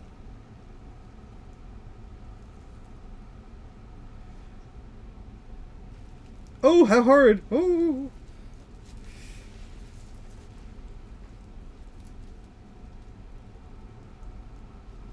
Yeah, those don't look too bad. But alright, let's get the capacitors out.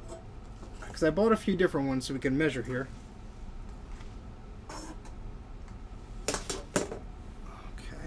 Let me take the power supply out of the ultrasonic bath just to dry.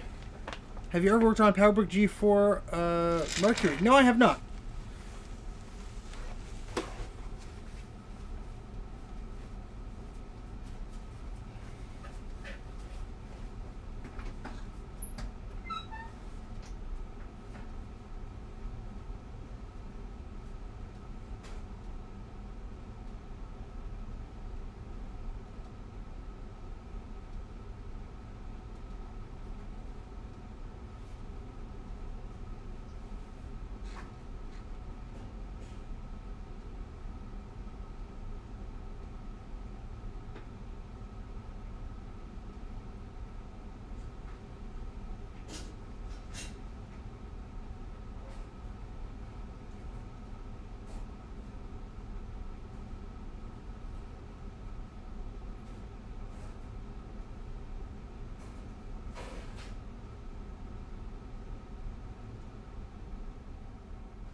Okay, so that power supply is now doing a bit of a drip dry there.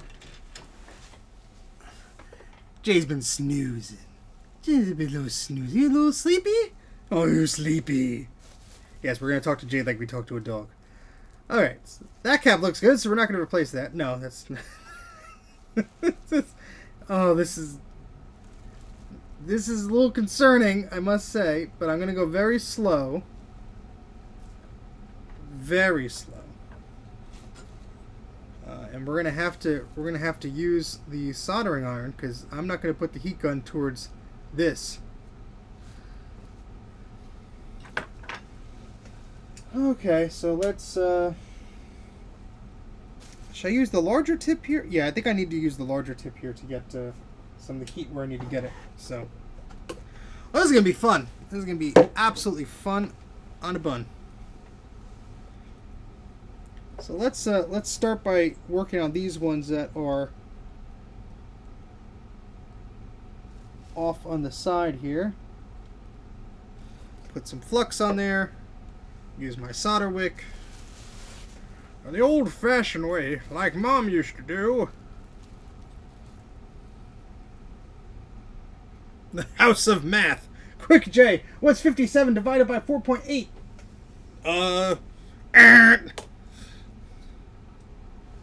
Failure. Oh no! I'm out of my my wick. Well, that sucks. I found another one. So I have to use that once this is all used up. 42. Yeah. Nice, Mike.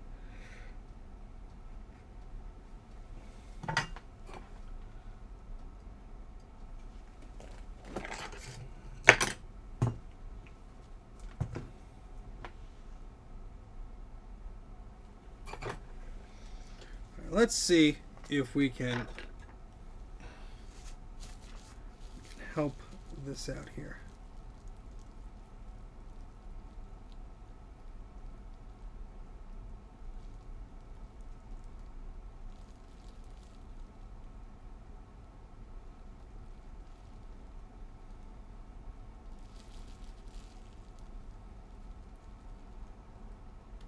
Oh, these smell wonderful, Mike.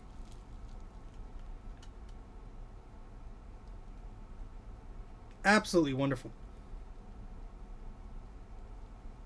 Oh, God, that's putrid. Turn the fan on. My goodness. This is disgusting. It smells not going to go away for a week.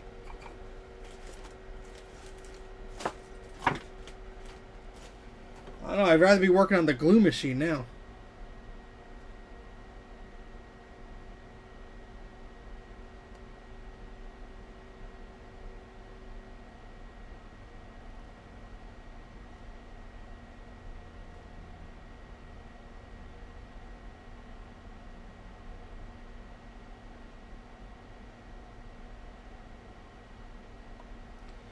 Yeah, that old solder is not happy here.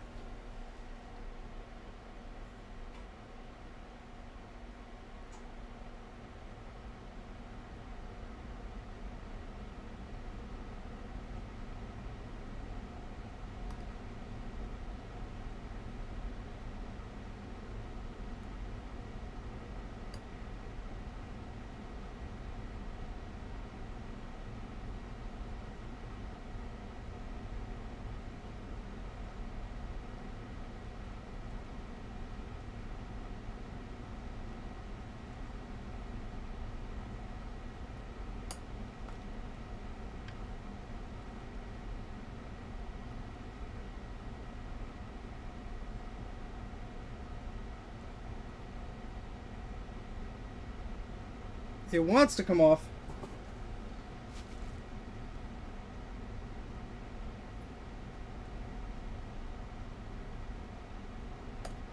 Oh. Just flew off there. No, I will not be using the heat gun just because of the very delicate nature of this board. So I will not be using the heat gun on this, unfortunately.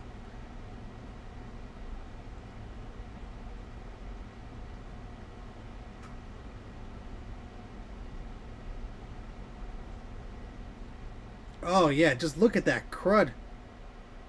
Just to loosen that.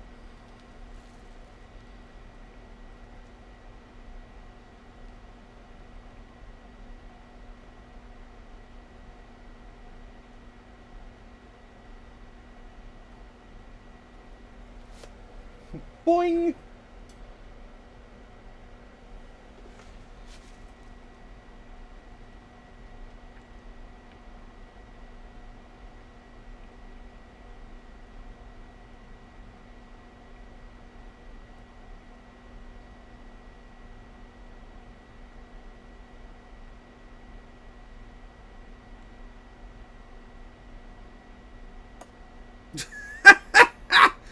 just fly off.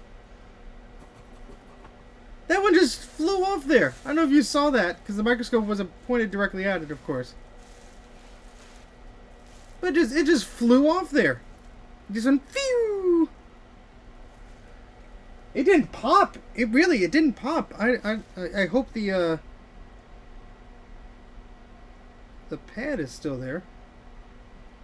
I mean, it's so dirty, it's hard to tell, honestly. We'll clean that up.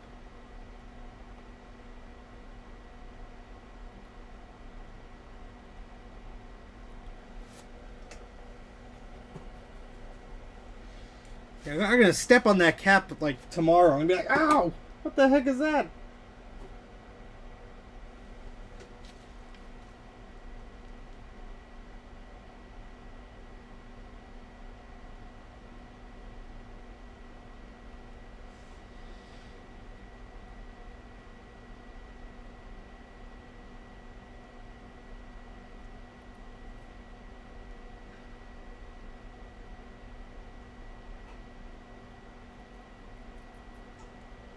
There we go.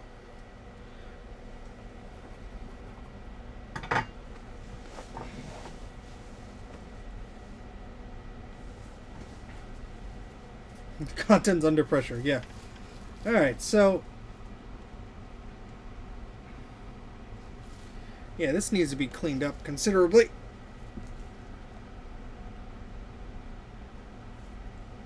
And we have more to go, of course. The fun never stops at Mac84. You like capacitors flying? Well, we got you covered.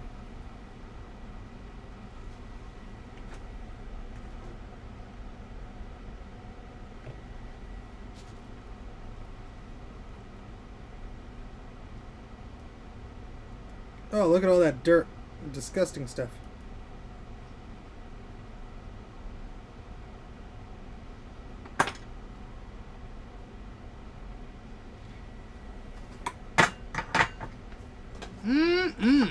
Oh, this smells delicious. I can't tell if there's a rotting corpse in front of me or if it's capacitors.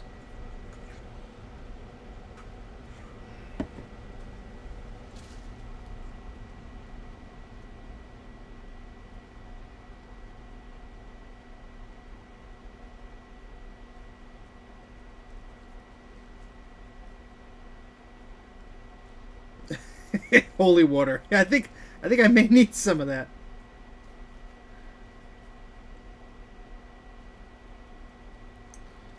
I may get a priest to holify my my rubbing alcohol. My goodness.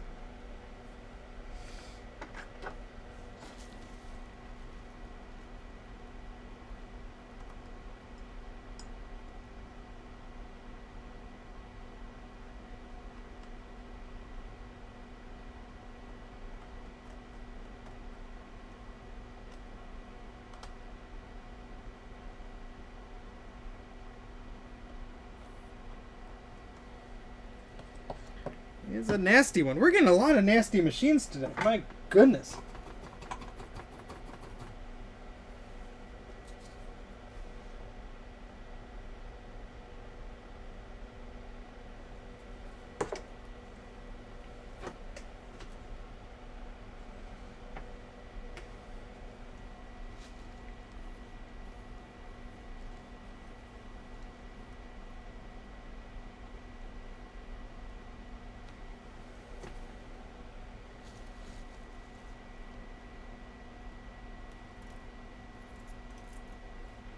Look how nicely that cleans up. Huh? Look at that. Nice and clean and well behaved.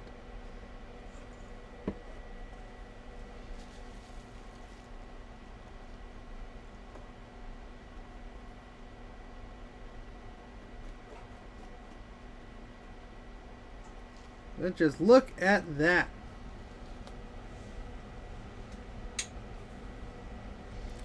So what is concerning? Is that solder mask? Yeah, okay, that's just solder mask. That's okay. We could fix that all up.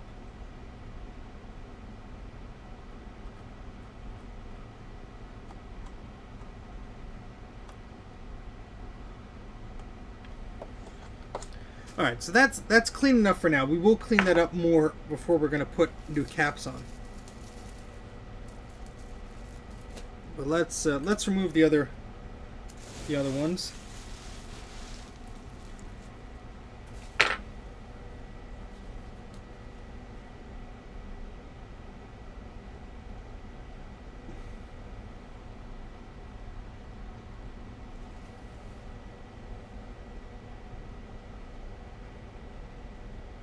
Why doesn't he just buy a replacement? Exactly. They don't make them anymore. You gotta replace them. You can't replace them. You gotta repair them now. There are 6, 7. There's 8 more to go.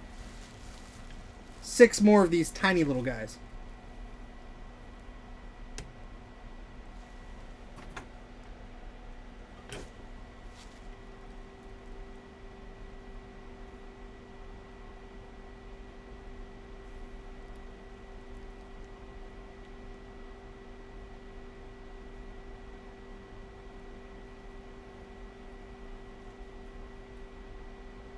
Oh, what the heck, man?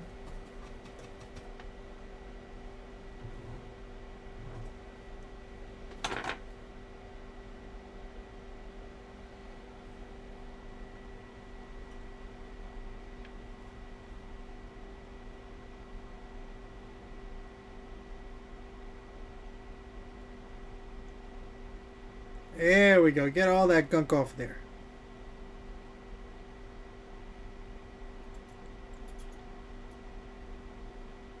There we go. Good riddance. Get out of here. Go leak somewhere else. Hey.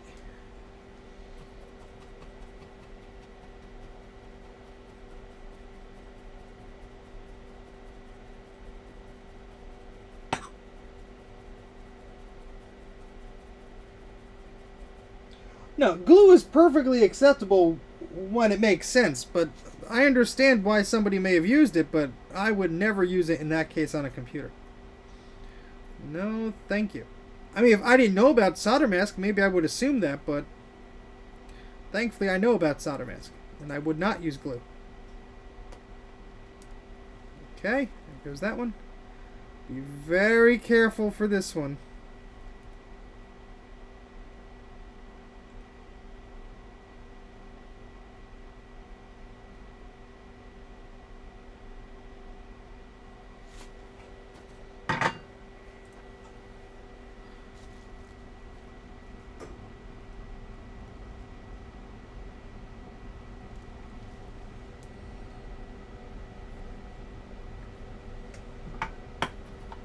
Yeah, exactly. So I don't. It looks like they were trying to use the glue to get the solder pads stuck, but the solder pads weren't sticking because there was still crud on it. They didn't clean them off, or whatever. That will be an interesting one to continue, I'm sure. I mean, Bruce had the spaghetti Mac, so I have the hot glue Mac. There we go.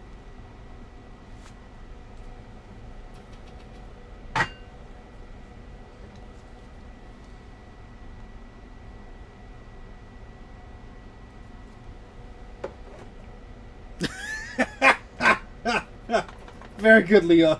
It just led me to you. I don't know how that happened.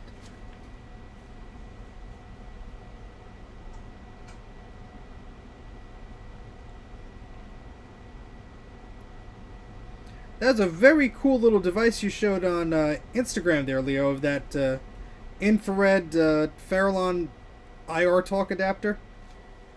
No pressure, but if you I did see your reply, but if you ever want to lend that to me, I'd be happy to just inspect the heck out of it and do a fun video on it. It's very cool that you found the discs for that, so good luck on archiving those as well, because that stuff is hard to come by.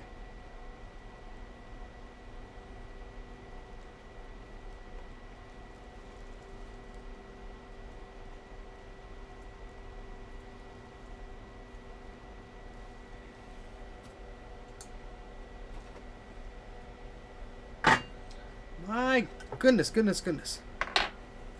See you, Commodore fan. Have a good night.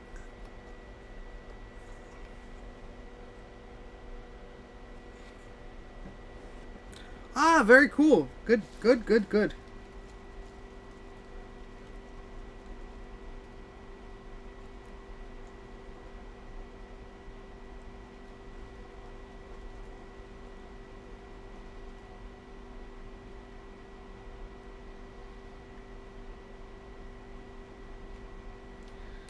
We got a little bit on there.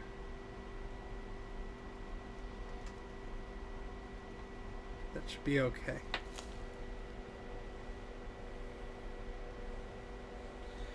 Yeah, there's at least been a few that looks like they've been leaking up a storm.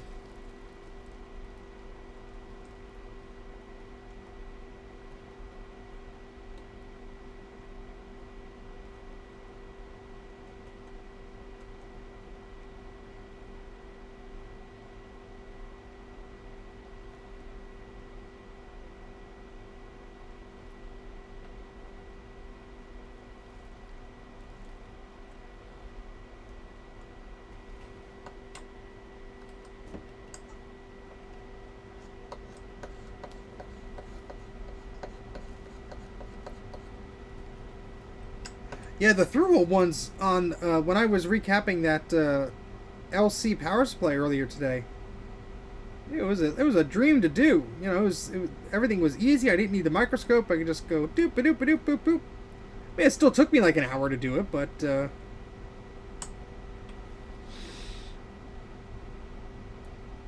it was a refreshing change, of course.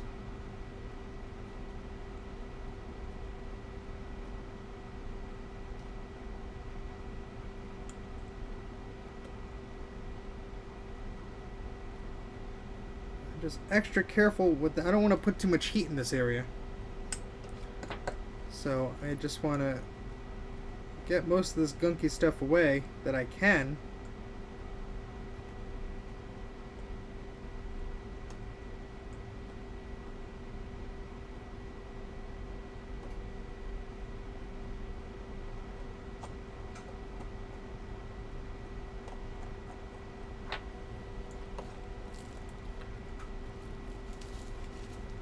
Okay.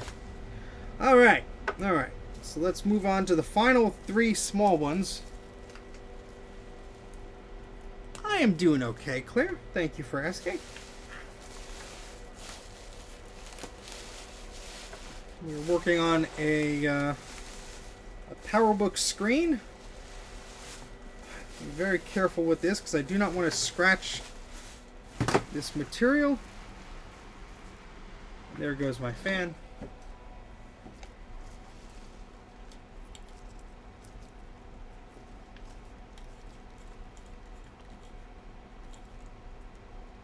Alright, these don't look too bad. Out of the whole bunch, these don't look too bad.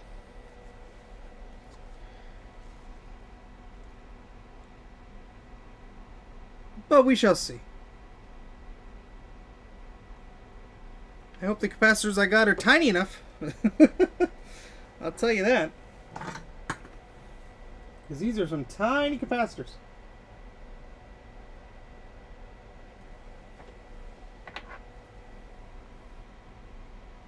I use leaded because Bruce suggested I do that, and ever since I did, my life has been much easier. And some solder just splashed onto that plastic. Great.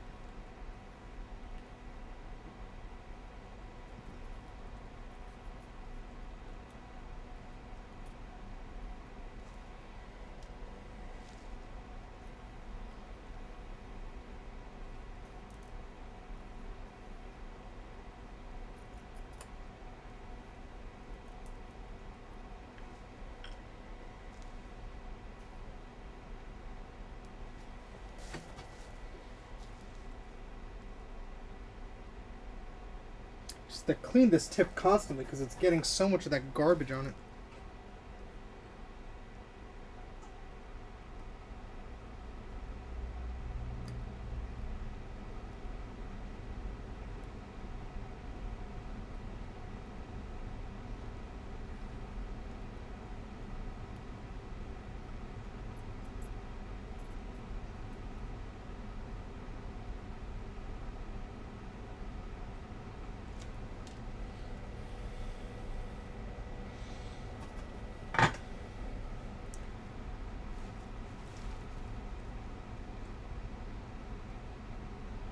I will have to clean this because I got fingerprints on it, but I just wanted to make sure there was no solder balls or any crap like that. And this will have to be cleaned carefully. But alright, so we got the tiny little caps off, so that's good. Good, good, good.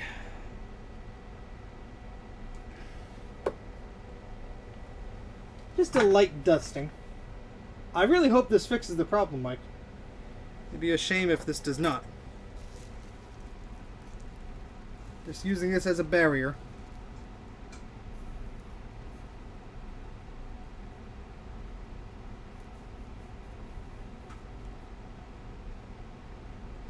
Oh, this smells awful.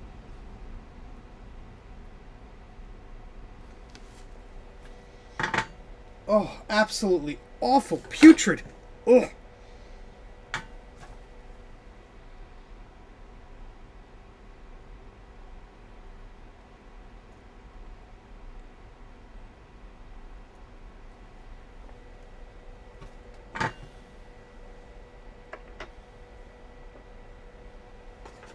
Oh, jeez, that's disgusting.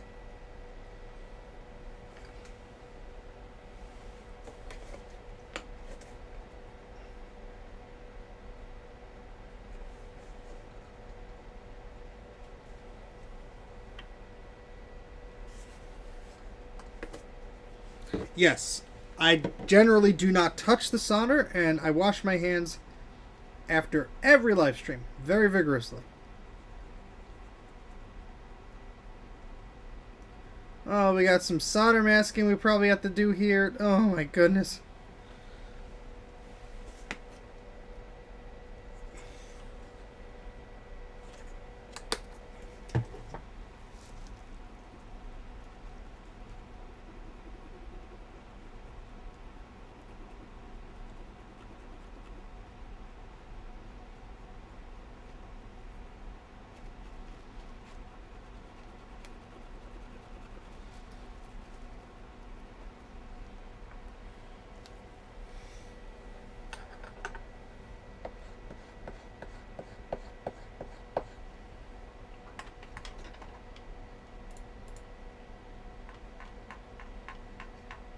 Yes, Jay.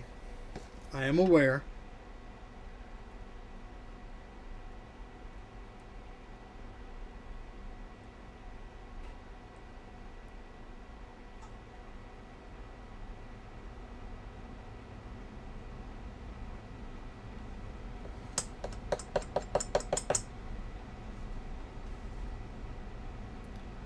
The opposite of live stream would be pre-recorded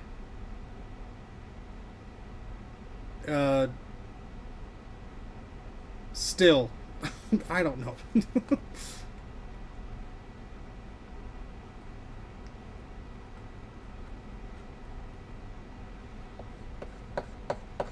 Hey, Hot Rod.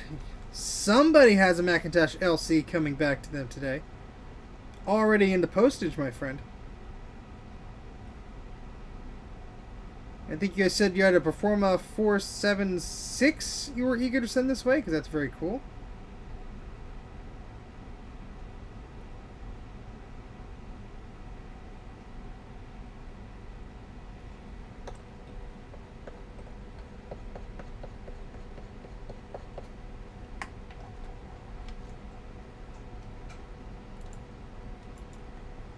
Got 50 of you lovely people watching right now. Thank you very much.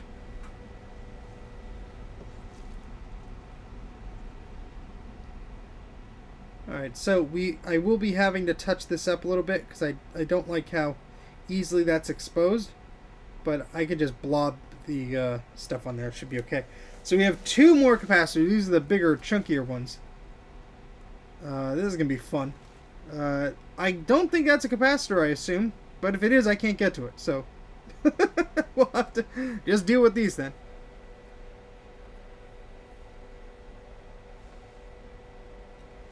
Lemons.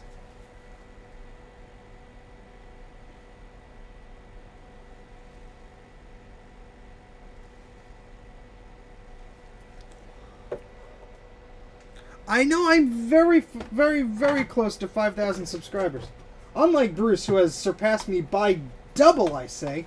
double, because he just reached 10,000. Believe it or not, there was a time when we were very close in comparison. And now he has just eclipsed me. And well done for him. He has excellent content on this channel. If you have not, for some reason, subscribed to Brankus Creations, please consider doing so. But of course, if you haven't subscribed to me, I mean, come on. Please do so. Because I'm almost at 5,000. I could use every subscriber I could get. This is a wiggly one.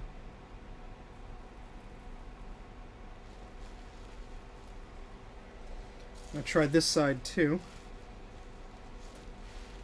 This other one, rather.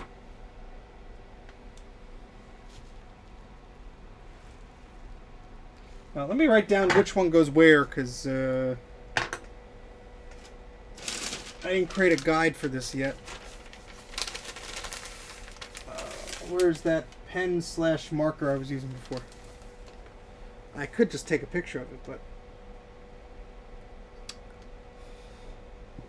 Yes, Bruce is my father. I don't know how that would make sense.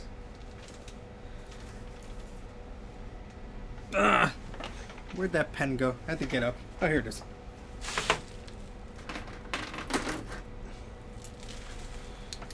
Okay.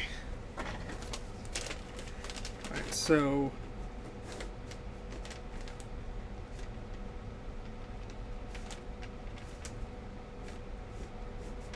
Alright, so this one is 100 microfarad, 6 volt. And this one is 22 microfarad, 35 volts. Okay. All right.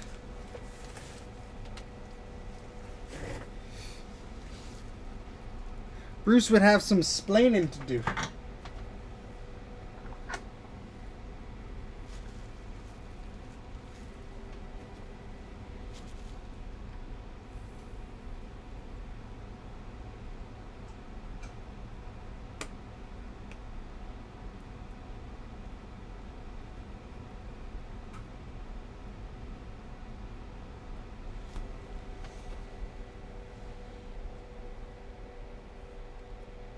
Ha! That is awesome, Hot Rod.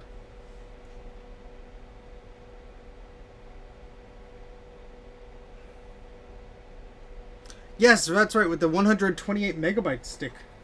Very curious. Oh, I don't like this at all.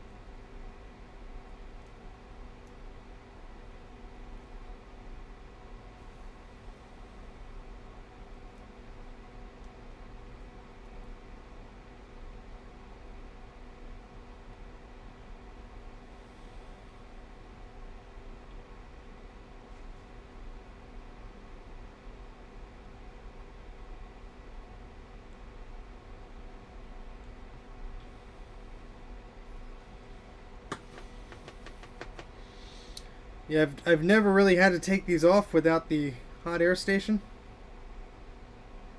And they are really a pain in the butt to do.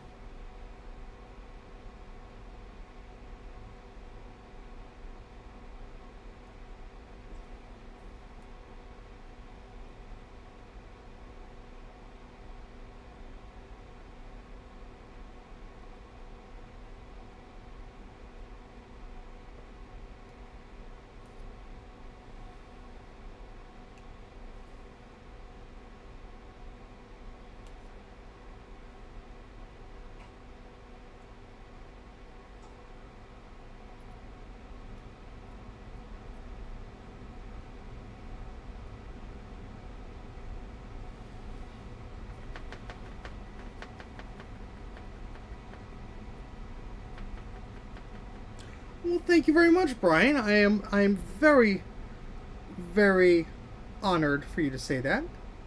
You have quite an awesome collection of machines, and I'm glad you are taking the time to keep them updated and refreshed and in working condition.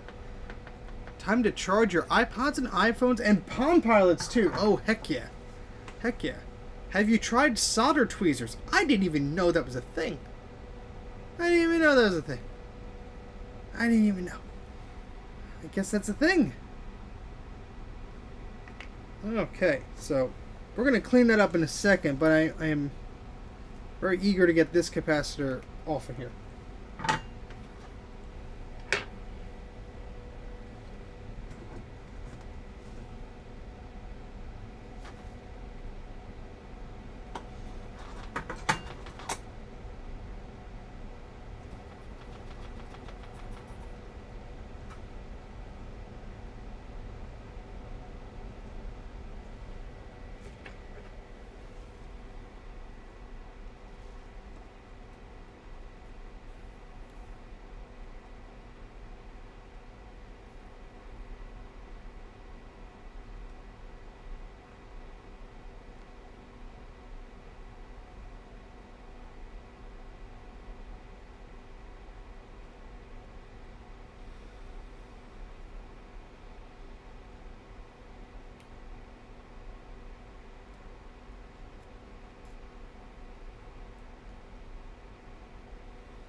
Oh, this is so frustrating. That's alright. I do this slightly at a different angle here.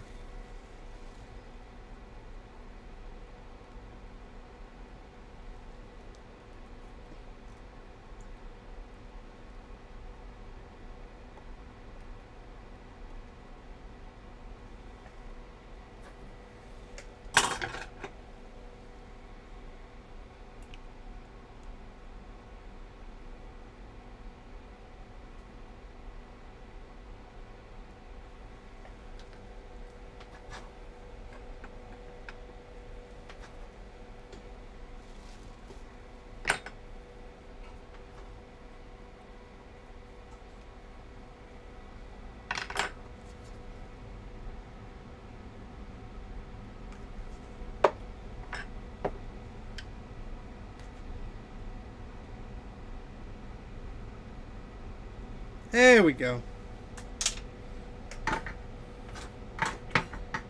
My goodness, that was nerve-wracking. Oh boy. You might rethink your approach. Oh boy. Solder tweezers would be perfect for this job. Yes, it would be. Now I have to look those up. Ah, the N-Gage. Oh, I have an N-Gage. I have an N-Gage QD.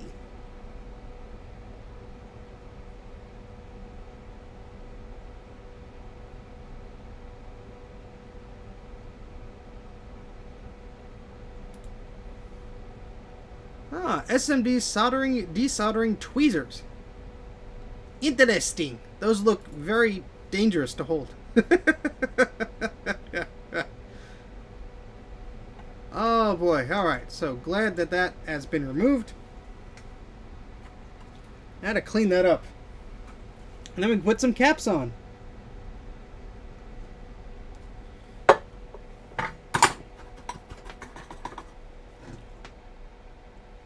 Hopefully the worst part of this is over.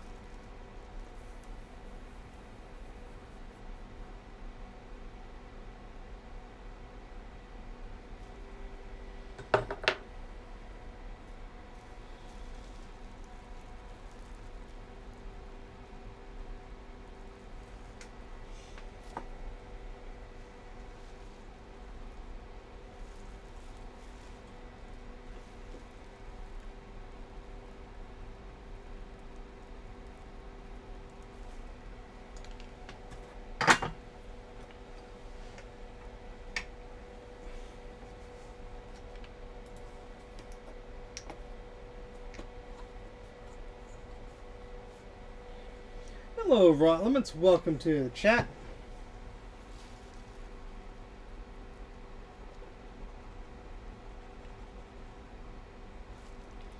Oh, look at all this. Ugh. This is why you clean your pads. Because, my goodness, who wants all that crud hanging around? Nobody.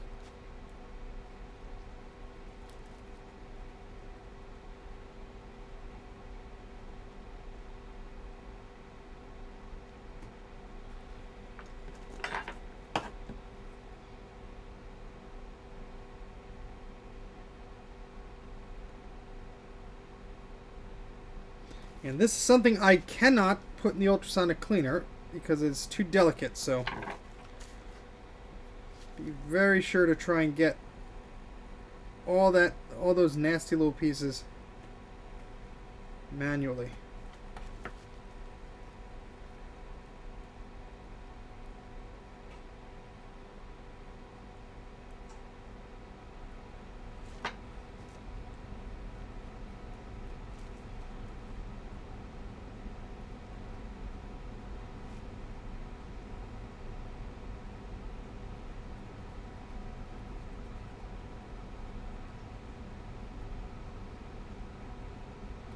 Alright. Oh, sorry, there's a bunch of chat here.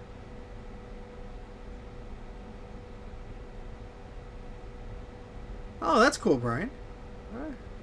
Yeah, I always had the QD. I didn't know what everyone was complaining about with the original one because I didn't have the original one. But alright, time to clean up some of these pads and put on some new caps. And my solder wick is basically done for at this point.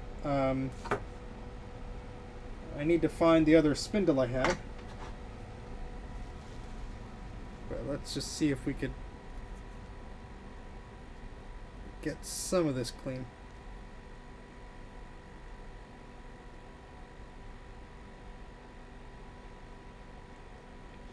Well, that's nasty. Alright, let's try and find the other solder wick I have. Sorry for the squeak. All this packing material and stuff all over the place here. We have caps and parts and boards and all sorts of things.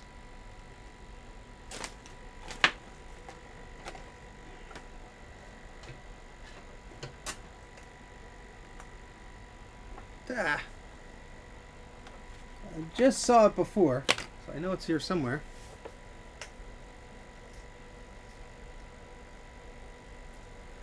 Yeah, I grew up with a Sega Game Gear instead of a Game Boy, so the Game Gear is a special place in my heart. They have lovely capacitor failures too.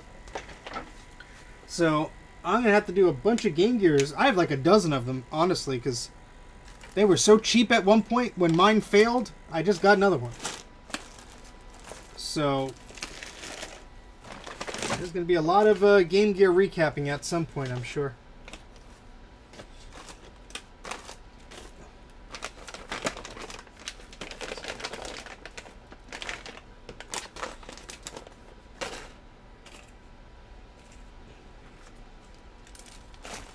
Okay, that's not where it is. I found one of these little ones somewhere.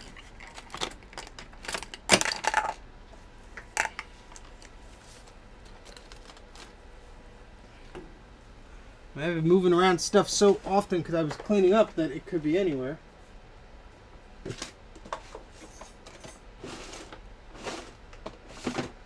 Oh boy. That's always fun when you run out of stuff on a live stream. Darn it.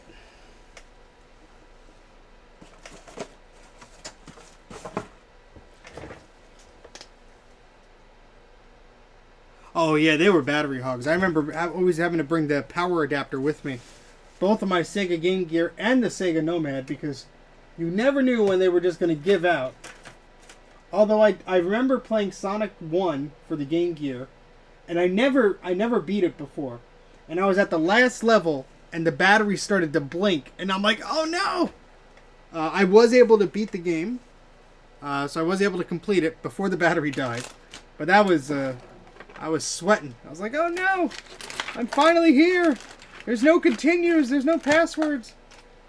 I have to beat it now. Oh, where the heck? This is going to drive me crazy because I just saw it before the stream. Well, not before the stream, but like a day or so ago. It was on the desk.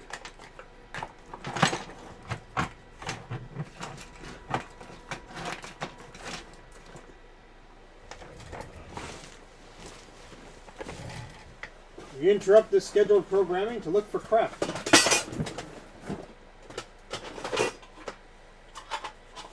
And here's another Apple II's power supply.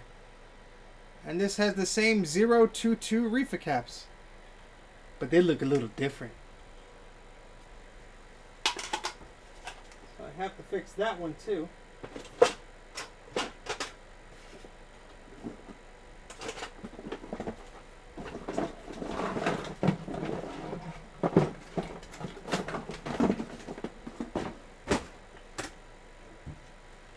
Check these drawers just in case I put them in here.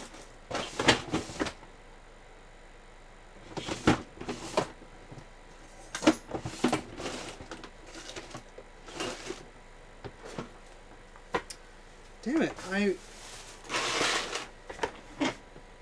I need to find where the other one went too. I have two. One is in a blue canister and one's in a white one. I have no idea where any of them are right now.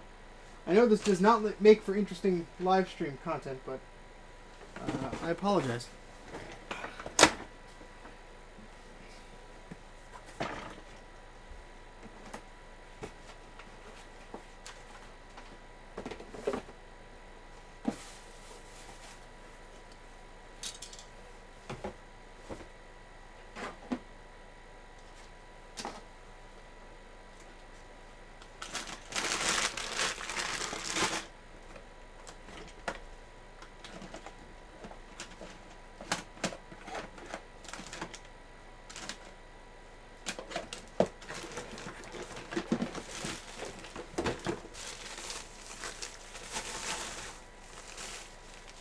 Darn it! Where the heck did it go? It's gonna drive me crazy.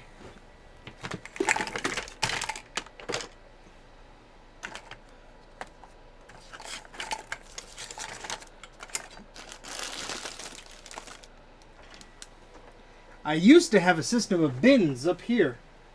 That didn't last too long now, did it?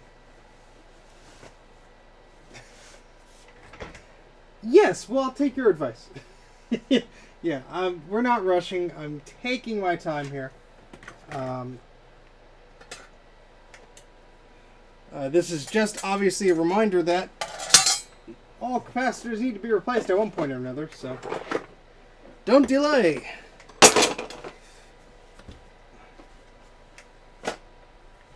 Let's see, did I put it up here maybe? No.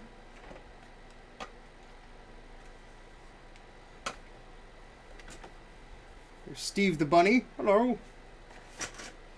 He named the bunny after him. He's so weird.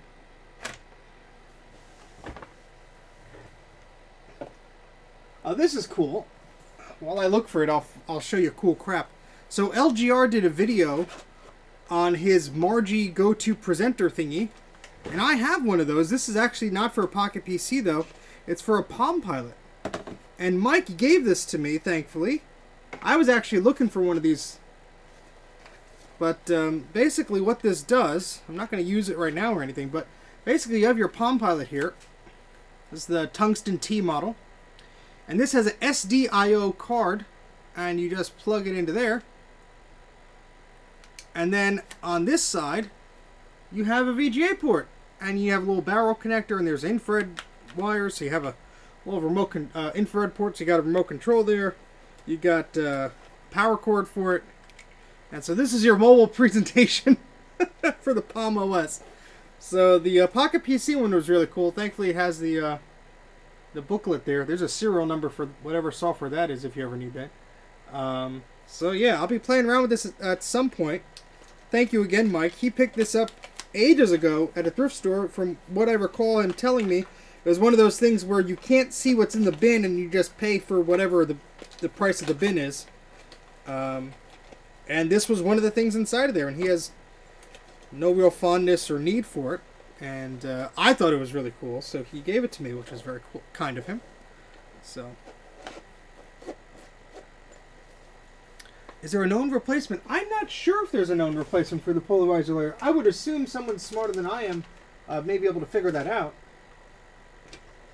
I'm just going to take out a bunch of junk over here. Got some PowerBook SCSI cables. Another classic board? Oh, this one's mine. Okay. I'm like, why didn't I put this board back in the thing? Because it's mine. I got some labels here. What are these? Oh, this is the screws, more screws for the PowerBook. Because putting this thing back together is going to be fun. And by fun, I mean annoying. Here's the bezel for the PowerBook 160 that we're working on. Exactly, that's why I showed that off Justin, because he did a blurb about the Pocket PC version. And mine is the Palm OS version.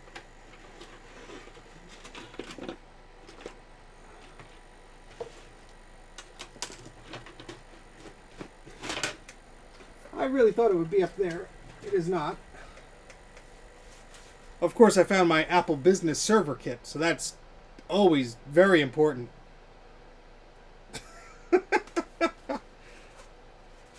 Service source May 1995. Don't worry, these discs are here, so they will be archived. I just have not gotten around to it yet.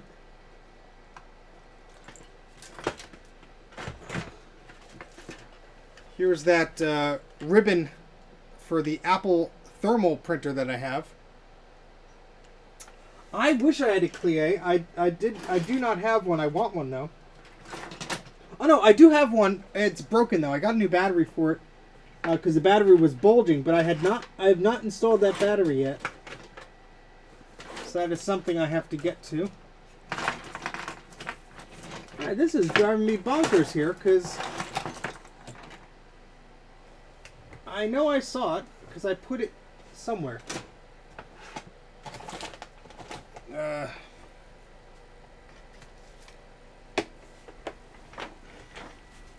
It's gonna be like right under my nose, and I'm just not seeing it as I knock everything else over.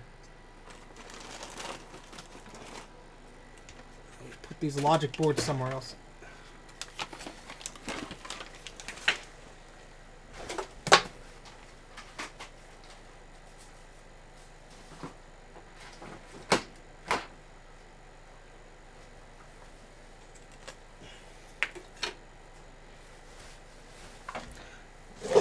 I'm just checking by the machine too, just in case it fell on the floor or something.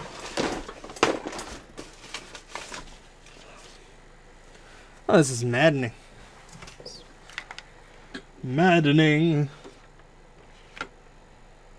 Gosh. I guess I have to order more. I mean, I know I have some somewhere, but that's not going to help me right now, is it? So I am frustrated.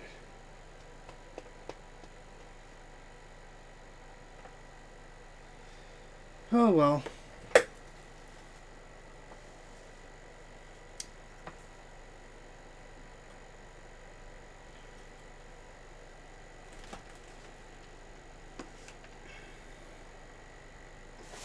If I can't find it, I can't find it, but I'm going to move this display panel for a second. So I don't want to potentially damage it.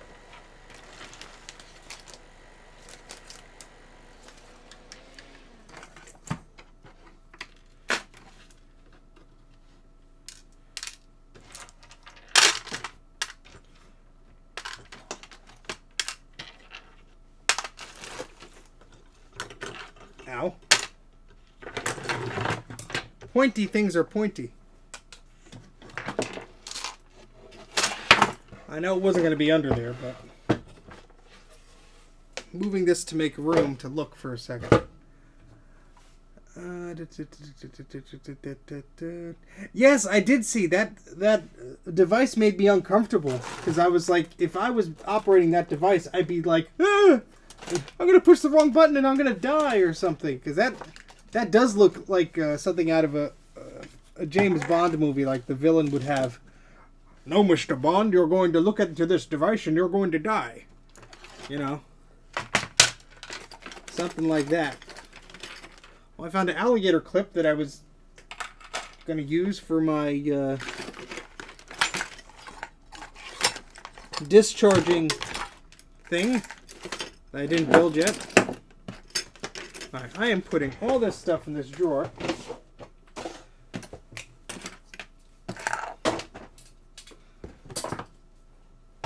So I'm not looking for these things anymore. They're just all going to go in that drawer, and that's where I'll grab them if I need them. How about that? What a concept. What a concept.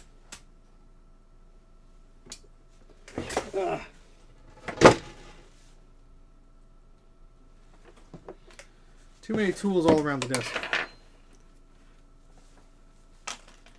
Okay, yeah. This must not be on the desk unless it's like under the microscope or something. Ah!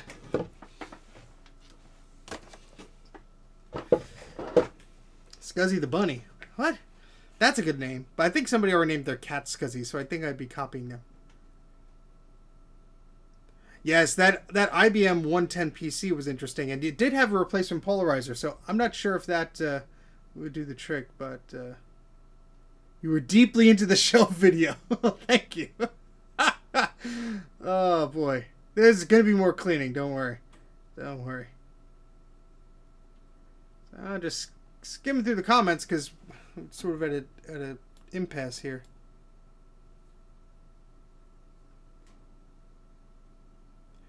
Well, the business server was a CD set, so that's furthest their server computers. It was just software for it. Rammy the Rabbit. That's right. Foon named their cat Scuzzy, I believe. Yeah, somebody on Twitter did.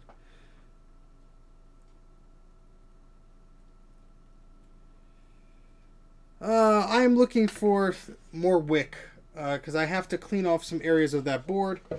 I do not want to continue without cleaning it properly because that's... Oh, wait. All right, this isn't the best stuff, but it's better than nothing. Yay. All right, this goes in the trash. We can continue in some respect now. As he puts the big wooden slab back on the desk.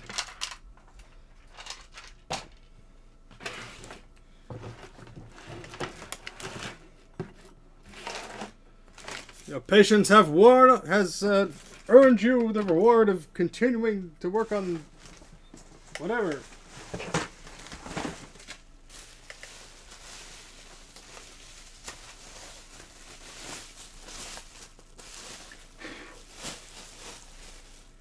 Okay.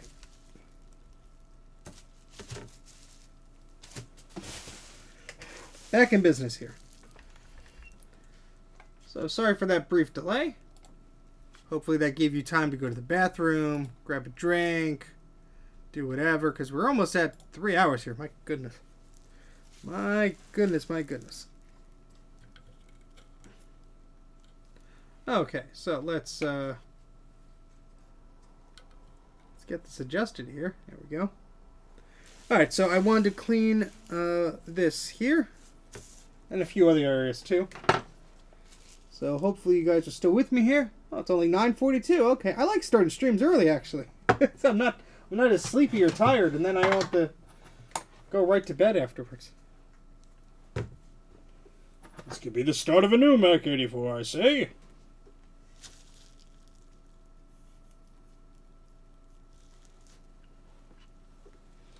It would help if I cut the wick here to an appropriate length.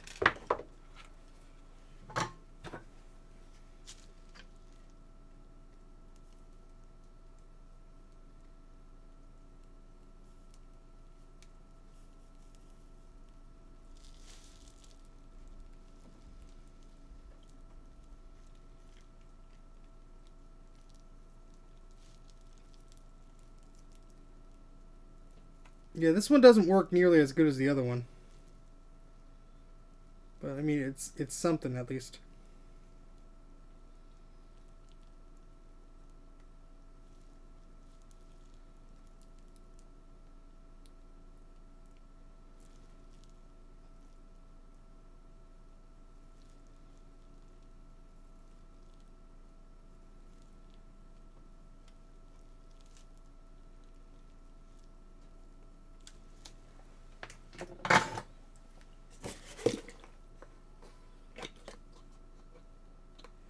Finally got a working zip drive. Hey, congrats. Yeah, those are getting harder to find in working condition. I wouldn't say they're rare because they were everywhere, but finding a working one is getting a little difficult these days, from what I hear. Thankfully, most of mine still work. I have some that are dead that I'm just hanging on to for port's sake, but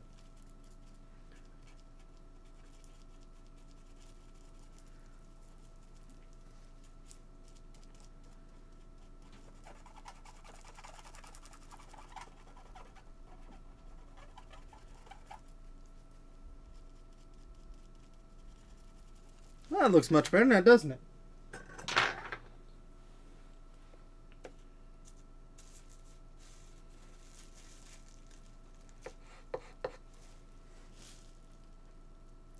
Yeah, I mean, a parallel zip is always going to be slower than a SCSI zip. I still want to make a video. I thought LGR was going to cover it. He did a video about zip drives. But he did not compare the speed of a parallel one versus a SCSI one. And then to a USB, etc. That's the video I had in mind. So I want to do a video about zip drives. I have a USB one. I have a parallel one. I have a SCSI one, and I have an IDE one. So there will be plenty of comparisons being able to be done. So that's what I want to do. It's been on my list since like 2017. So I don't know when I'm going to get to that. But it is on my mind.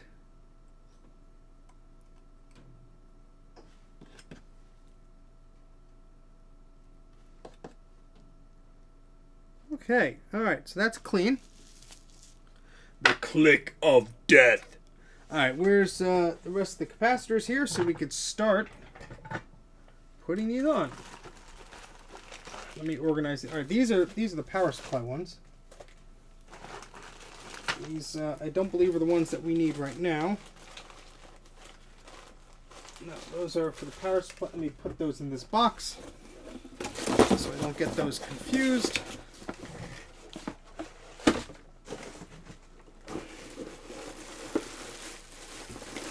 These are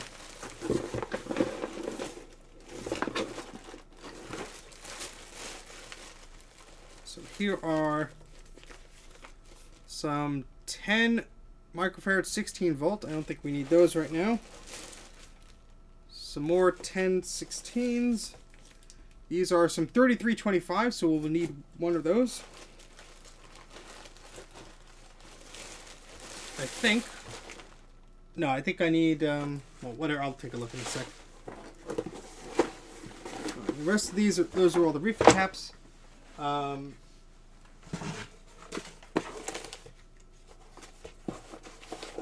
Here's the other caps. Here's the ones I just ordered. So these are 3522. Yeah, see, I have the 2SI power supply needs, like, I think it's the 2533, and this is a 3522. So I got mixed up there. Let's just confirm with my telephone of the photo that I took before. Oh no, I wrote it down. That's right. So the 22UF, that is this one. So this is, I'll write on here, PowerBook.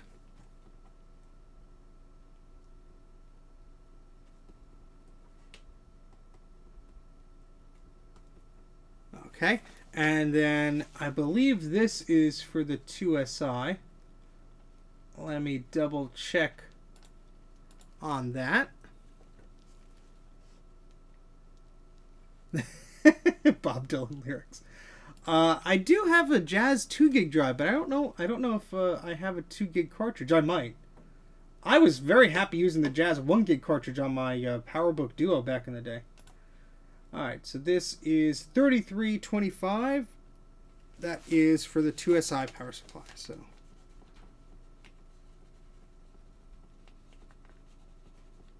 okay, all sorted there. Alright, so these a little big, but that should fit. If I didn't get a smaller size, that should be fine. So these are 50, these are 35 3.3. I think that was the tiny ones. To double check. I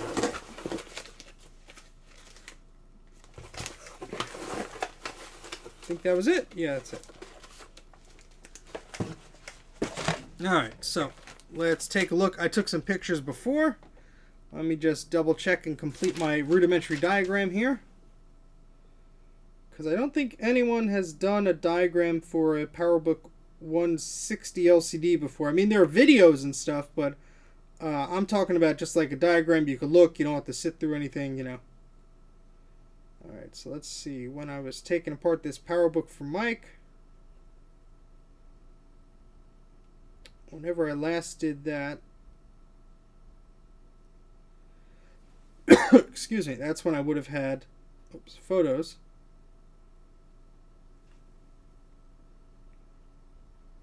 Okay, here it is. January 20th. Oh my goodness, that seems like it was yesterday. Alright, yeah, Mike is like, no kidding, I've been waiting. Alright, so those tiny ones are 35 volt, 3.3. Okay, so, yeah, PowerBook 160 display.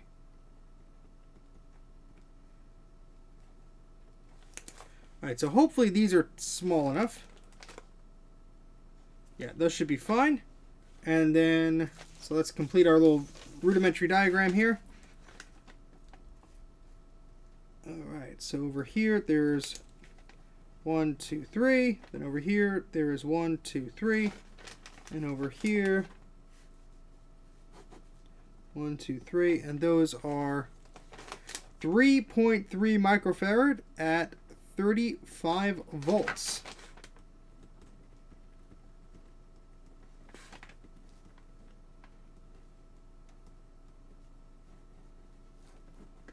Okay.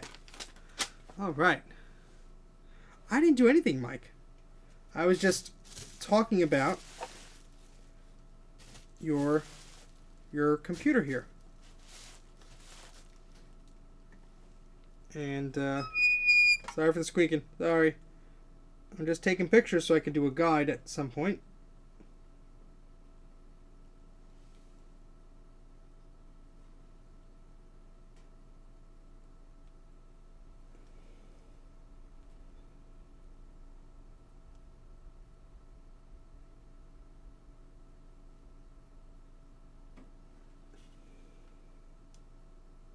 Okay. Okay.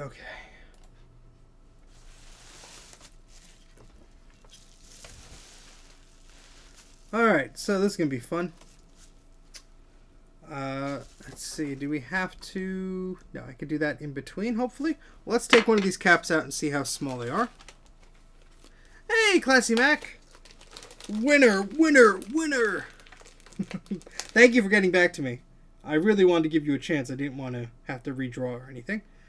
And your prize will be shipped out in the next couple of days. You should receive it fairly shortly after that. So thank you for entering. Thank you for supporting the channel. All that good stuff. Appreciate it.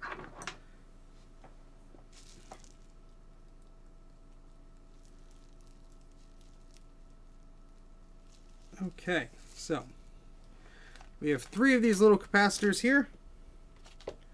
And let's see if my measurements were accurate.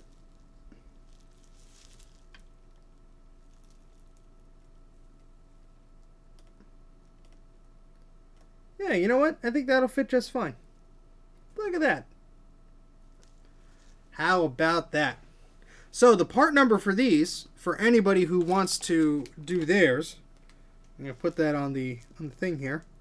Nope. Not that. Part number for Mauser here is 80T491B335M035. And the manufacturer number is T491B335M035AT. And of course, that is a 35 volt, 3.3 microfarad tantalum capacitor. So there you go. No apologies needed. Look, life gets in the way. We all know that. So, very happy that you were able to claim it and I didn't have to give it away to somebody else. Because let's face it, you deserve it.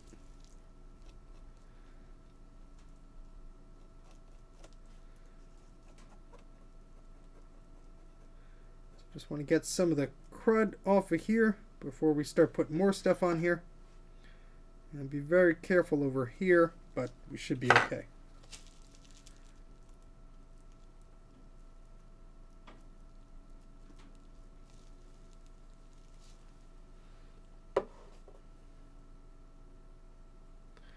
I'm not sure, Brian, to be honest. I would assume all of them up to the 180 or even beyond, maybe the duos and such, probably have bad caps. I know.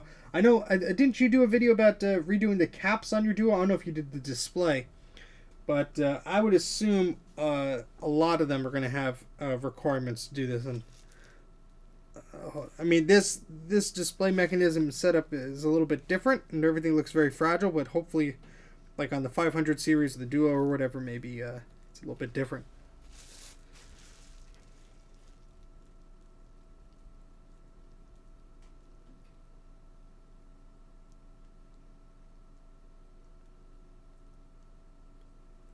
Okay, so we're going to put our first new capacitors on. Yes, so we found some suitable solder wick. We cleaned up those areas. Now we're putting the first of the new caps onto the board. Put my fan back here so I don't breathe in some yucky stuff.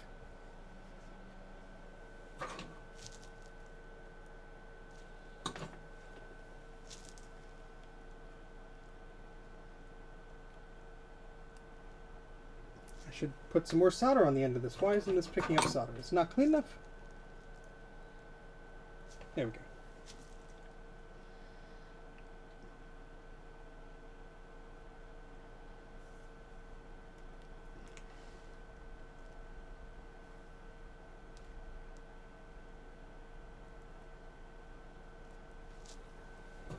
That may be a little too much. The tip I'm using is a little larger than I usually use, but should be okay.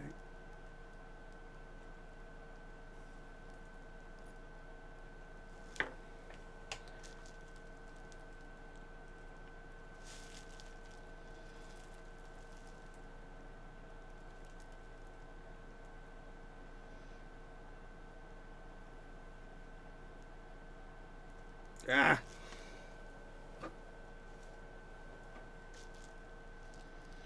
Need more solder.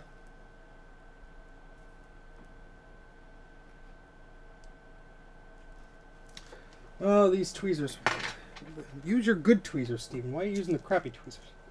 Why are you talking to yourself?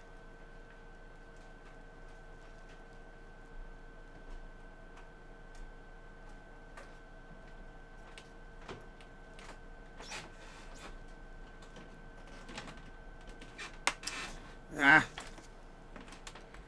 Very awkward space here.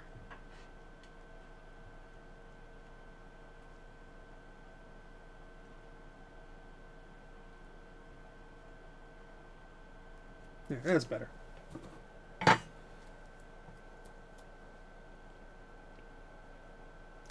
Yeah, hopefully. Hopefully.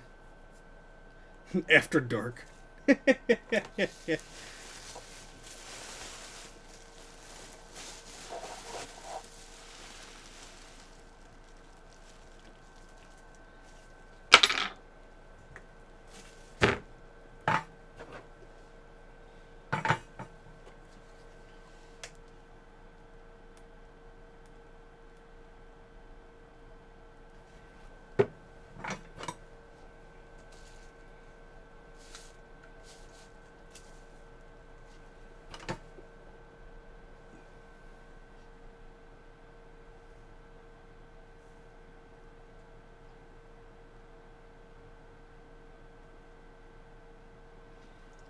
This one could be a little bit straighter.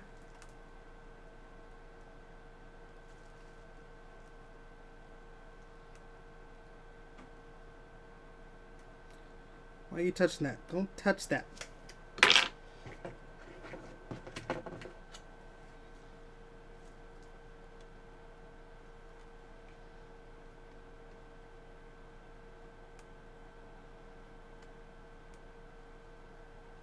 Oh, well, it's the same thing. It's okay if it touches it. Alright, never mind. Let's shoot that scene again.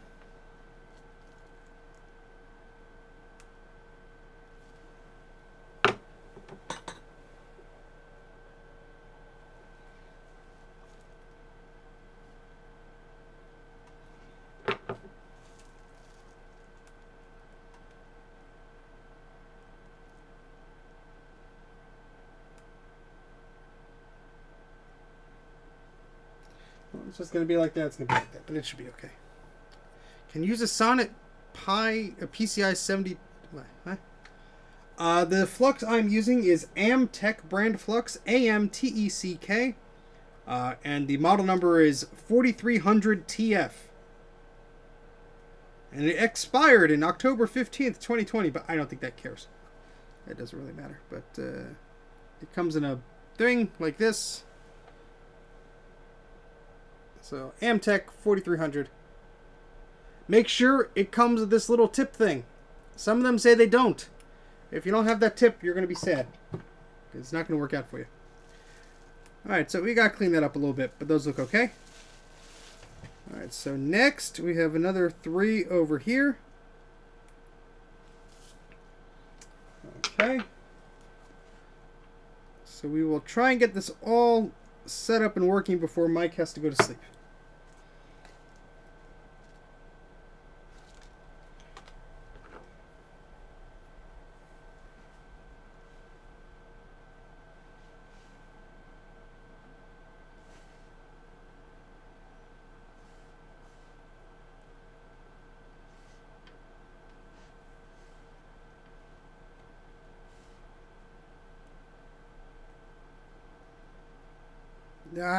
No. Yeah, there's a lot of weird expiration dates on a lot of stuff that makes no sense to me, but I guess it has to expire, so you have to go and buy some more stuff again, huh? Because then there's always going to be that guy going, but it says it expired.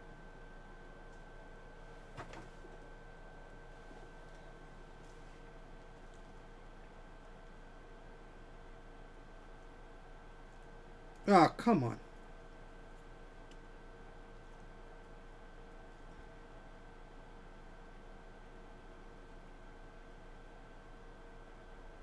That one almost soldered itself. It almost did. It just wasn't that strong.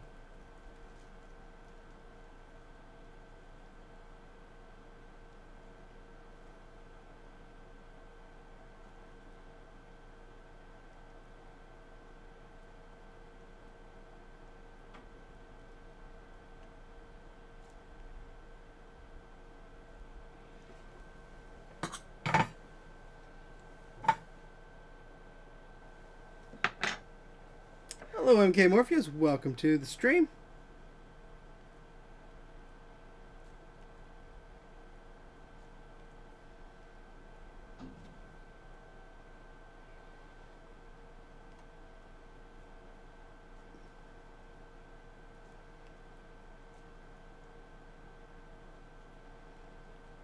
Make sure that's not touching. Okay. So 5 more caps to go. Let's finish up the next batch of the tiny ones here.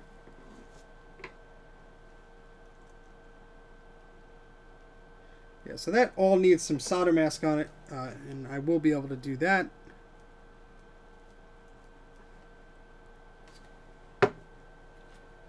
Mike is probably all snug in his bed with his kitties, all asleep. And here I am slaving over this logic board.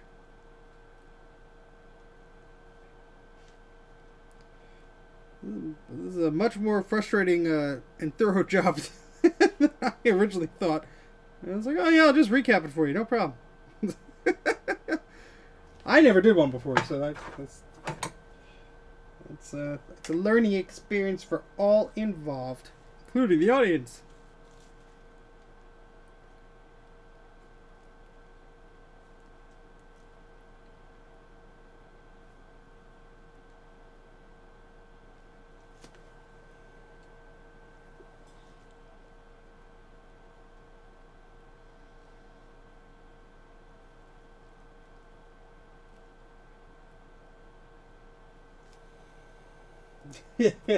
Trina's like, when is he gonna leave us finished so I can go to sleep? Jeez.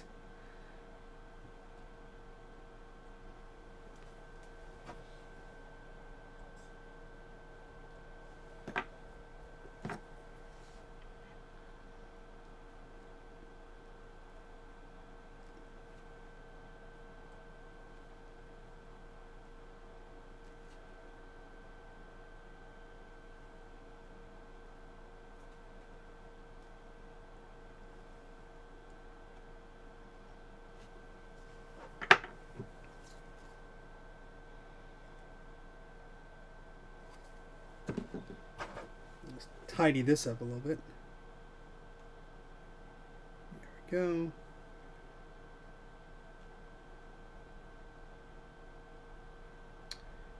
Okay.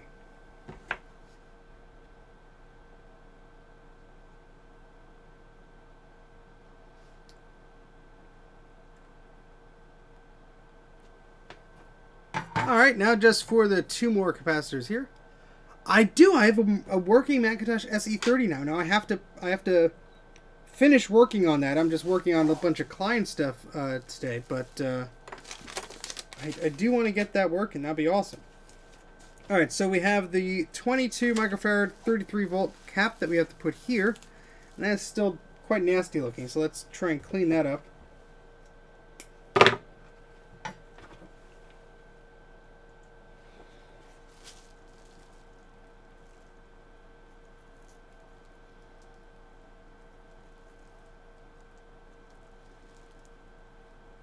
Oh, this is disgusting. That is oddly comforting. He has such a soothing voice. No, it's just he's very boring.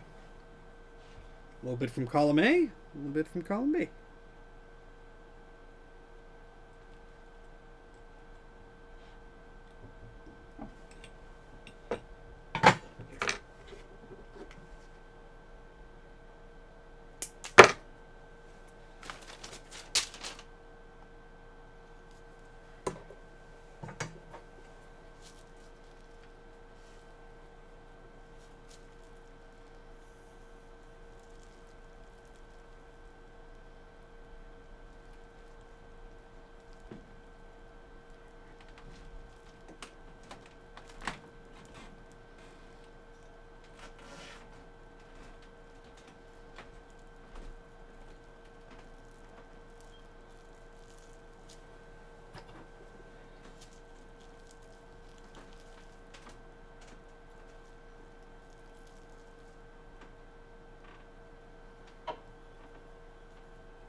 Oh, thank you, Sean. Yeah, I wasn't trying to badmouth you or anything for recapping anything, but it definitely looks like some work has been attempted on that board that I certainly would never do with hot glue and some business.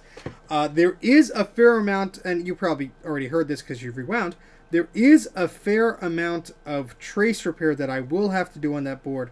I'm not saying it's going to add an exorbitant amount to the quote I originally gave you. I just want you to be aware of that because there will be an additional charge for trace repairs depending on how many I have to do. You know, if it's just one, you know, I don't really charge, but obviously the amount of work involved getting some of that stuff to be fixed, especially in the current state that it's in, just something that we'll discuss. But I'll look at your email sometime either tonight or tomorrow, And I do appreciate you taking a look at that. But yeah, it definitely looks like obviously someone had a work over that board. So that was a classic 2 board we were looking at before. Anyone who's still hanging around since then, Sean has graced us with his presence in the chat to give a little bit of an explanation of that board. So thank you very much, Sean. Greatly appreciated.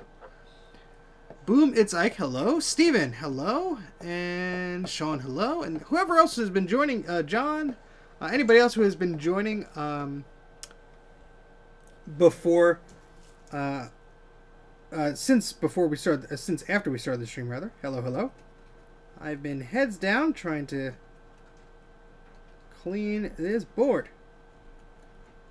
So my apologies if I missed anything from the chat. Feel free to repeat yourselves. The chat does sometimes tend to go by rather quick, so if I seem to be ignoring you, it is not on purpose, I assure you.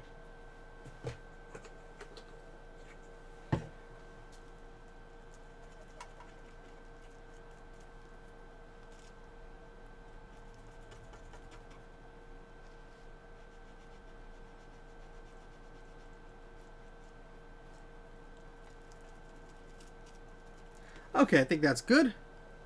Only hacks use hot glue. Get the right tools to the job correctly. Yeah, I would be very curious, Sean, of if it was a reputable company that did that to you, or if it was just some guy out of his garage doing that. Because that stinks, man. I'm sorry that your board had to suffer that. It looks like we did find at least 2 broken traces. Again, you probably saw. But hopefully getting those replaced will fix the problem. So I'm going to cross my fingers on that. I mean, I can never guarantee something's going to work, especially if it's been reworked multiple times by others. But I'm always hopeful. So, all right, so let's get this capacitor in here. So this is a 22 microfarad 35 volt cap. And it's a little large, but that should be okay.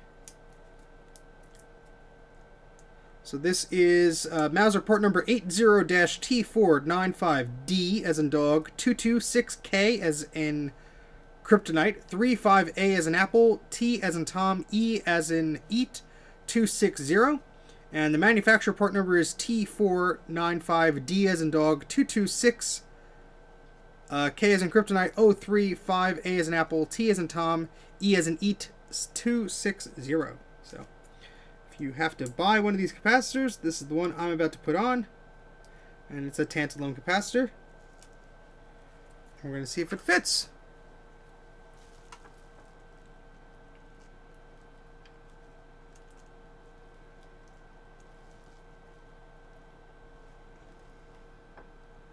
That's a bit of a snug fit, but it does fit, so not bad. I'll always see a super chat. That is very correct, Jay. Let's see. Mac on the shelf. Oh boy. Yeah, it's very terrifying if it's a sad Mac on a shelf. Dogcoin.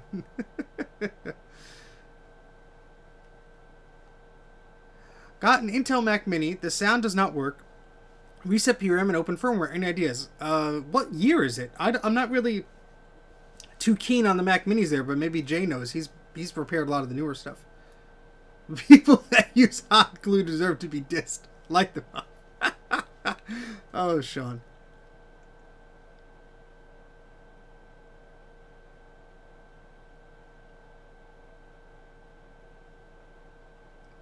Yes, Jay, I'm expecting everybody to write those numbers down.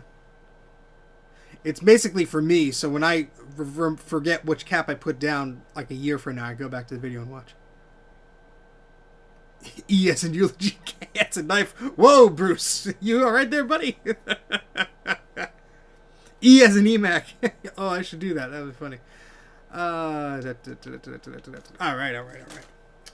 Okay, so let's put this little happy capacitor where it belongs.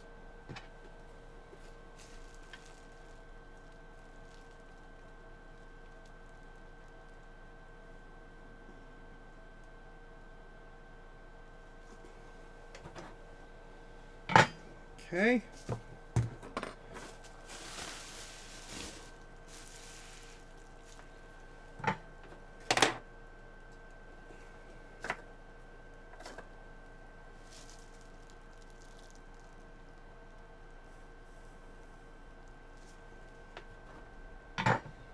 right.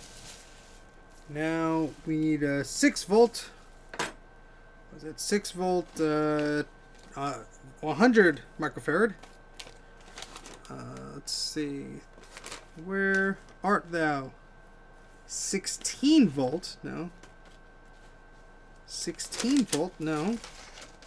I hope I ordered the right thing, because that would be embarrassing.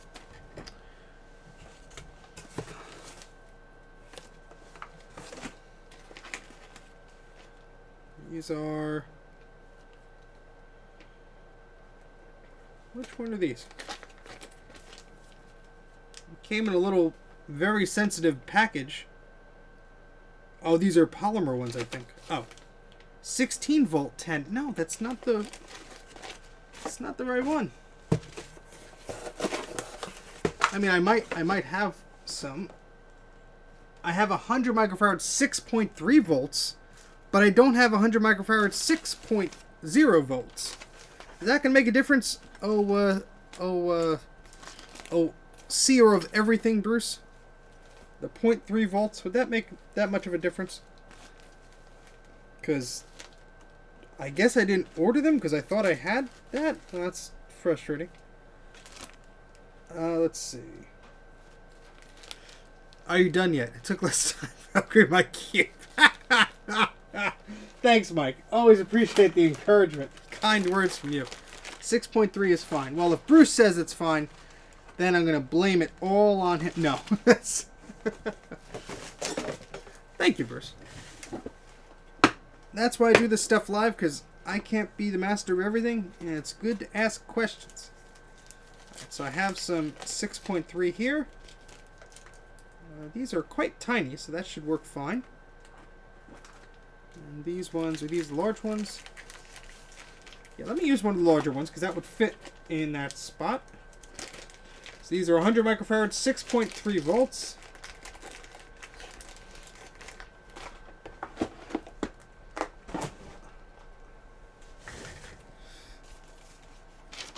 And Mike, this is the last capacitor.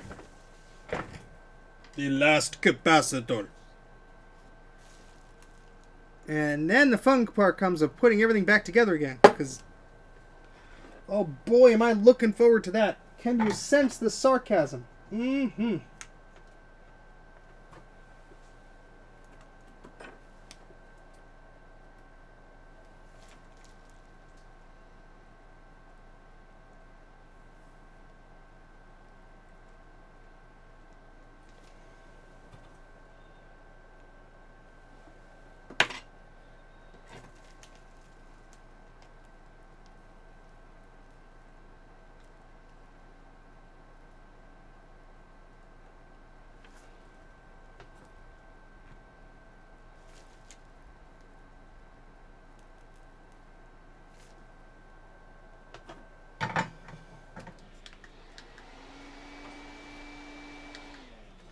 Now, getting all the dust off of this display mic is going to be for another stream, because once I assemble this, I'm going to have to clean it somehow.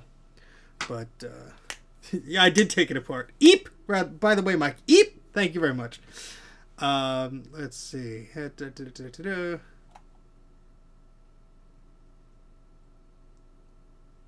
No, I did not NK Morpheus. I will check that out. I'm sometimes just absent from social media for long distances of time, so... but I will check that out.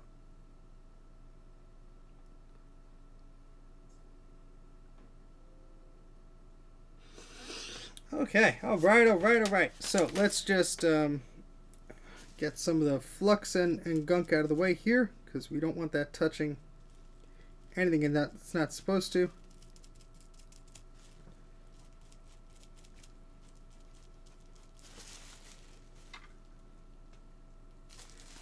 Okay, and I think that didn't come up too bad, but of course every speck of dust is now on this display, which does not surprise me, but I mean, I guess that's what you get when you take apart displays. But we're going to put everything back as carefully as we can, and I know I'm not going to fully reassemble this because I'm going to have to take it apart again. But I just want to assemble it enough to see if we have resolved the problem for Mike. and for all of you lovely folks who have been waiting patiently to see, I know you're very excited too. So let me switch away from this. Oh, Solar Strike, thank you very much. Eep! Thank you very much for the super chat. It is greatly appreciated. Okay, so we're going to take this. Where is... I had a microfiber cloth somewhere. Shoot.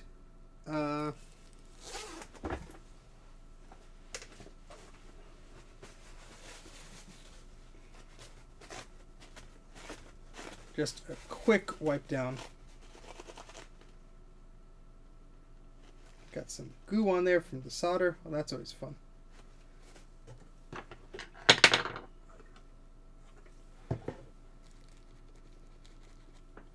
Make sure that's all gone.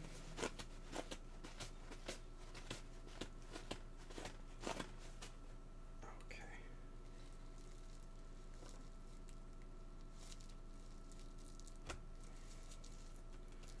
All right, like that.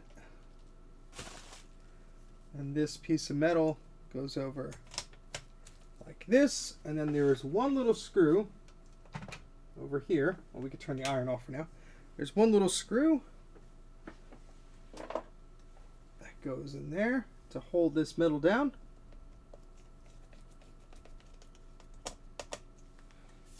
Okay. No worries, Jay. Thank you very much. New York clone. Oh, yes. They are a subsidiary of Motorola, I believe, that uses the same StarMax type logic board. So nothing too fancy, but it's just in a different box. I did see one on eBay. I stole the photos for, appropriated the photos for a future clone video. So there you go. All right, so let's try and reassemble this PowerBook. He says, with a glimpse of dread in his voice,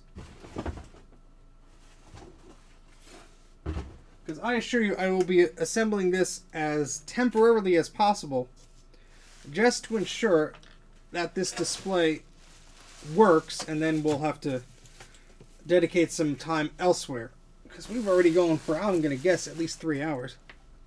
At least 3.5 probably. Let's see what the old YouTube say. Yeah, 3 hours and 20 minutes. My goodness. So, yeah, there's a... yeah. Ooh, cheesecake. A 68K Mac, classic Mac, that I would get like an LC3. Maybe, I mean, the Performance 600 series machines are like dog slow, but some of them are 68K and they're really cheap. But an 030 or an 040 would be nice. A Quadro would be nice. Getting some good suggestions in the chat, so there you go. All right, so bringing out all the little bits and pieces. The bezel here for that.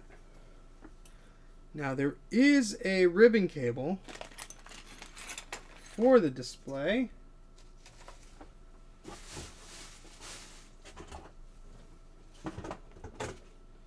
Everything was in this box, so that's that adapter there. Why do I feel like I'm missing a piece? Everything was in the box. Oh, here we go. Here's the rest of it. Okay, so this is what we got to be careful with. And I apologize that you're not being able to see some of this stuff. I am going to be doing this very carefully, so let me try and adjust the camera so you can see a little bit better. All right, so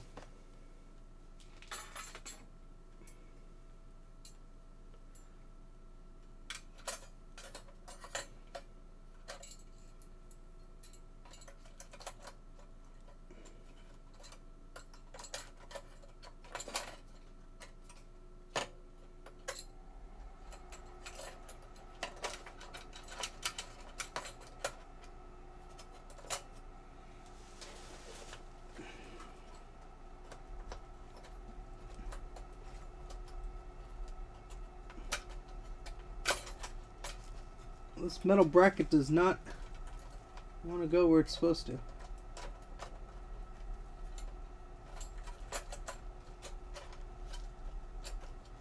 There we go. It's okay for now. We just need some support there. Okay.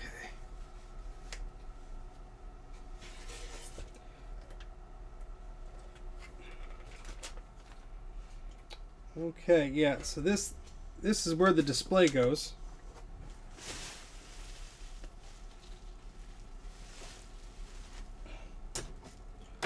It goes in here, and that's the ribbon cable for it, so I'm going to have to take some care to get this display in there properly. We'll start with the ribbon cable first.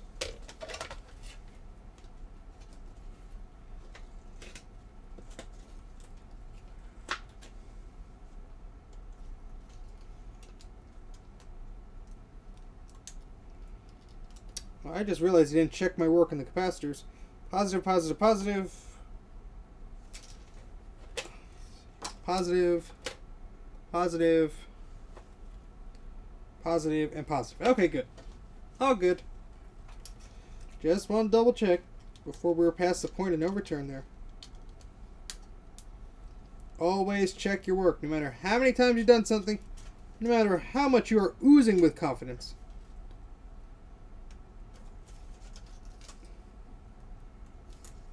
Always check your work.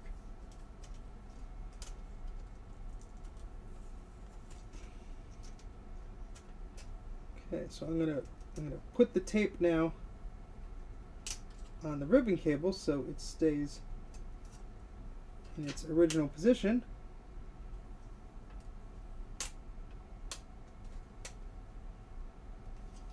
There's already some glue on it, so I'm just trying to... That's frustrating. Come on. Go where you're supposed to go.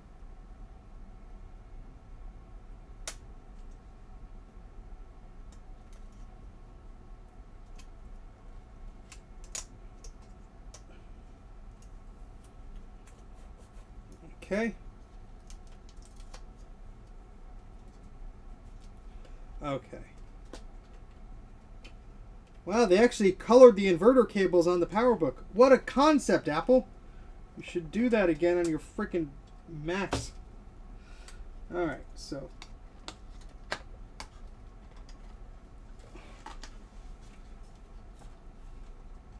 These little plastic folds fold up.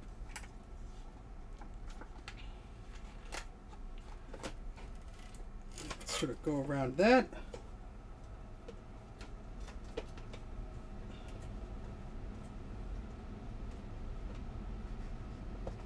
So, okay. Alright, so the display is in there. Now we need to, that display cable I believe plugs into this board. And, well, let's double check here. There's a board on this side. Alright, so if that goes like that, wait. Oh, I see. Like that, and then, yeah, okay. So, be very careful with these ribbon cables. They do not make them anymore.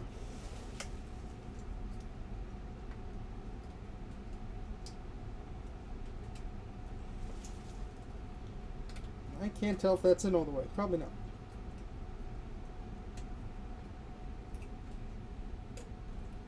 Okay.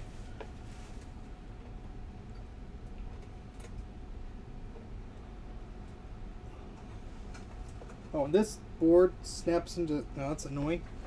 That's right. There's a broken screw here or something, and I just cannot get the darn thing out.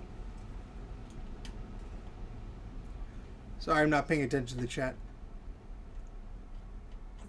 I did when I was young and stupid. I'd put a board in the dishwasher. Not going to make that mistake again. I'll tell you what. No siree.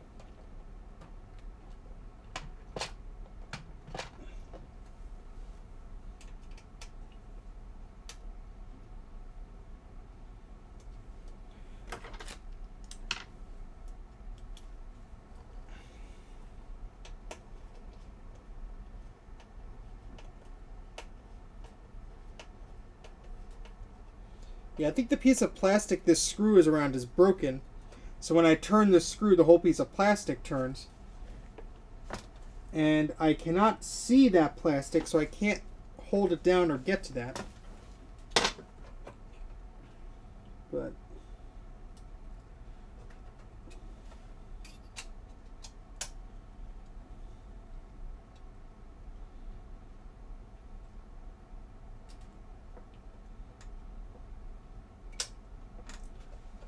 I don't want to bend this because I don't want to rip that ribbon cable or risk doing that at all. But this stupid screw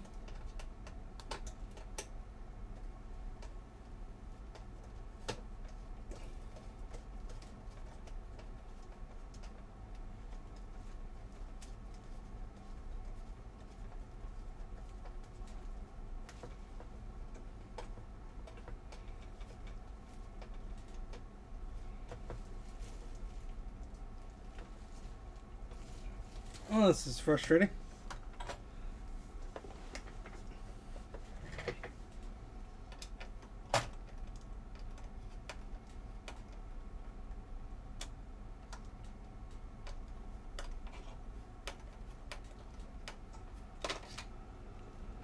Yeah, this ain't coming out of there.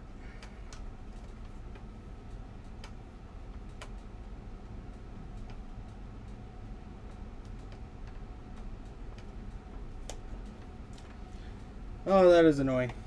That is very annoying. Because I have to basically lift this little board up and put the other one under and make them connect. And it's not giving me enough room to do that. So let me disconnect the ribbon cable here, so we don't have any chance of hurting that.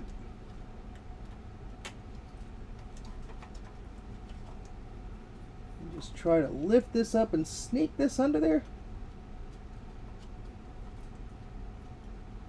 No, that's not going to work. I'm going to have to get this thing off there, Mike, and I don't want to break this, but it's one of these things where the metal... Here, let me show you guys closer. So it's one of these things here. See, there's metal and then there's plastic. Here's a screw that's busted. So I have a feeling that when I turn this, it's loose, but it doesn't come off. So I think that plastic under there is broken, and it's just turning that. So, and here's where that lovely ribbon cable is. Oh boy.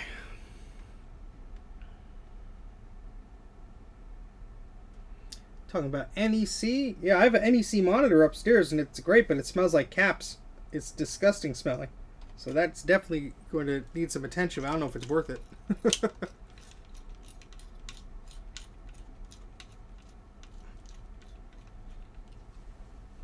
So, I don't know, Mike, how I'm going to get this out of here. I don't know how I got it off there to begin with. I think it was just luck I was able to wiggle it around, but...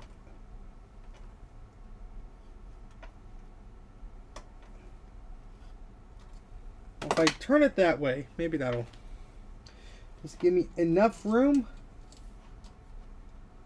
Yep, there we go. Just enough room.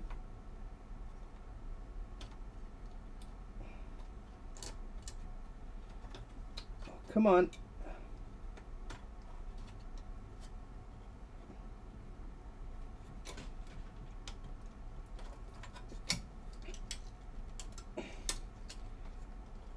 There we go. Just enough room. I got it. Alright, now to put this ribbon cable back in carefully.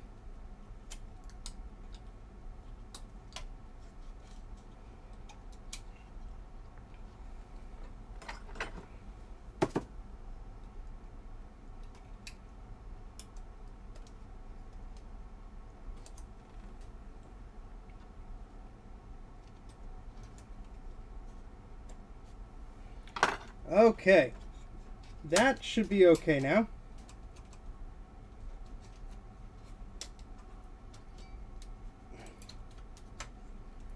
All right, so that's not going anywhere. There's a screw for that here.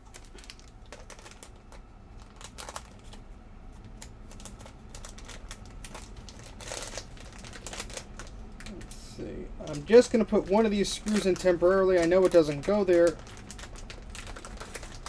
but I just want to follow this, allow this to just be reassembled briefly. And of course the screw fell where I didn't want it to fall. Thank you, screw.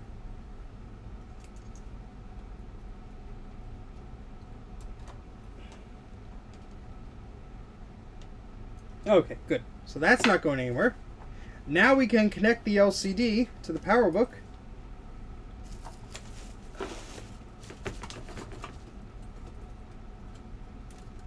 Piece of plastic.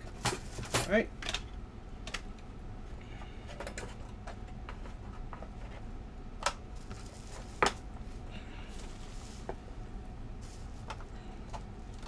This is done via a thick cable. It's almost like a IDE cable.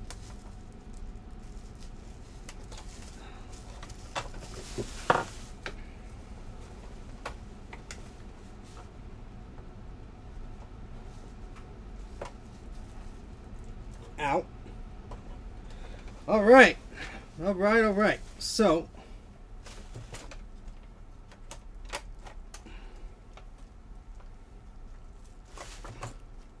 well, now we need to attach, well, I don't want to lift it up to attach the, does this have an ADB port on it? I hope it's not the cheapo model. Yes, it does. We'll just attach a keyboard and a mouse externally because I don't want to mess putting the trackball back in and all that stuff. So I'll leave that up like that. One of these screws is the display. It's for the display. You just put one of those back in, and then we'll fire this puppy up and see if things have improved. Mike, how about that? And that screw is not long enough, so that is obviously not the display screw. Yeah, the PowerBook 150, I believe. I think. Apple did some weird things. And the PowerBook Duo doesn't have ADB unless you use a frickin' dock. I mean, how silly is that?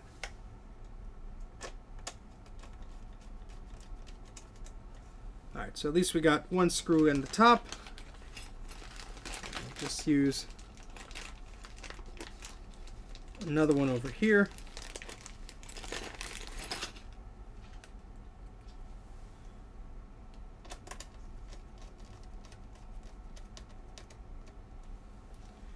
I'll have to check on that, Mike. I have no clue. All right, so I need a keyboard, a mouse, and the power adapter for the PowerBook. So I have all of those things here. Here's a PowerBook adapter. So that should work. Let me grab a keyboard and a mouse from over here.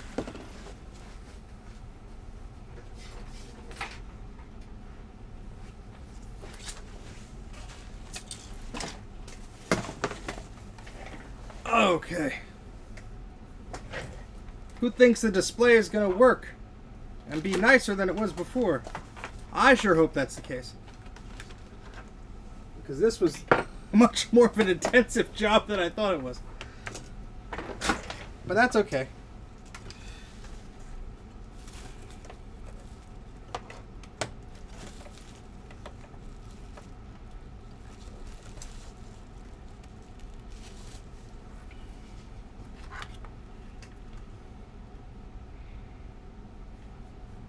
It worked before,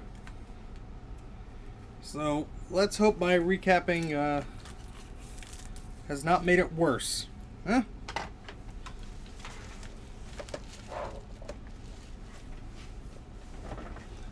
Alright, so we're going to plug this PowerBook in.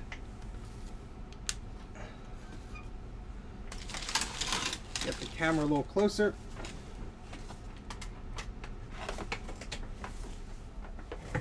This is the strangest PowerBook I've ever seen. Looks like a Mac Kobe. Alright, here we go. Well, I see some light on the screen. Oh, wow. So where? Oh, there's the. I forget. There's a brightness and contrast. Guys, I got to adjust over here.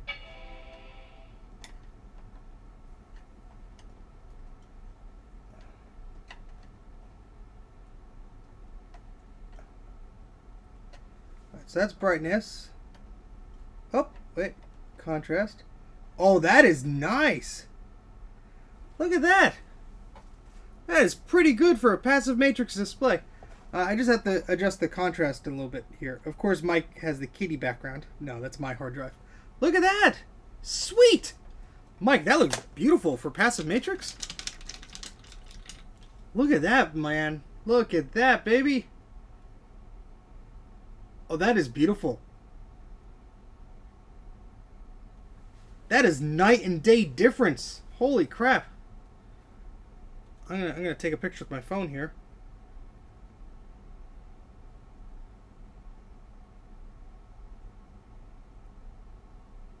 I would call that a success.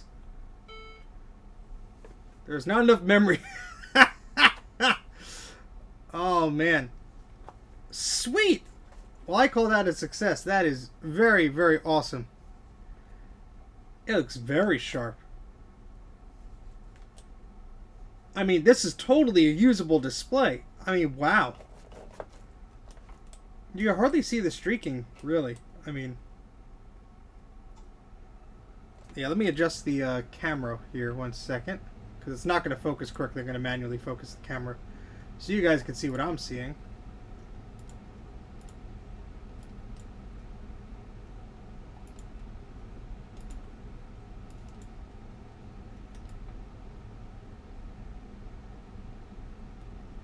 Just look at that.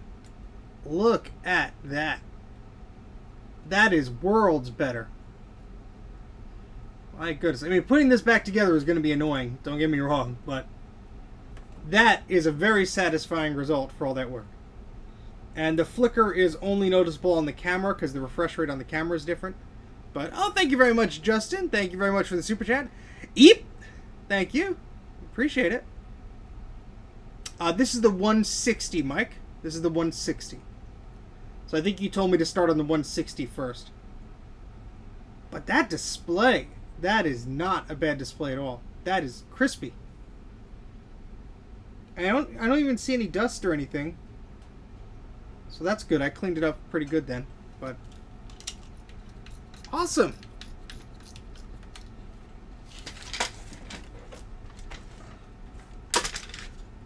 I always like ending the streams with a win. That is incredible. Let me tighten this tripod up here. That is very nice. Very nice. I'm not going to put it back together tonight because that's going to take too long. And I have to make sure I know where some of these screws are going. But let's give that a shutdown here. Excellent.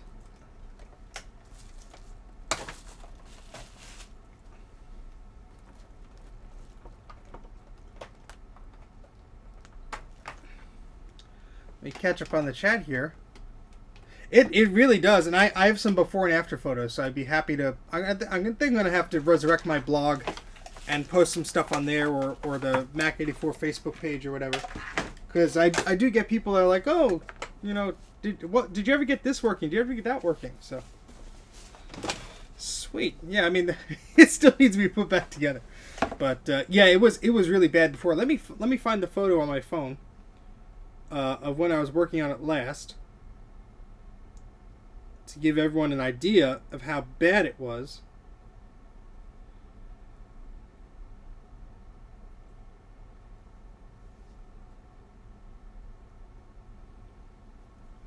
This was what it was like before.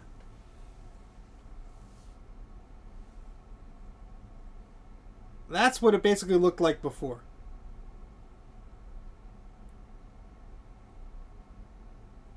So, huge difference. It was just all washed out. Everything was bleeding together. You could hardly tell what was what. So those capacitors are what caused the problem.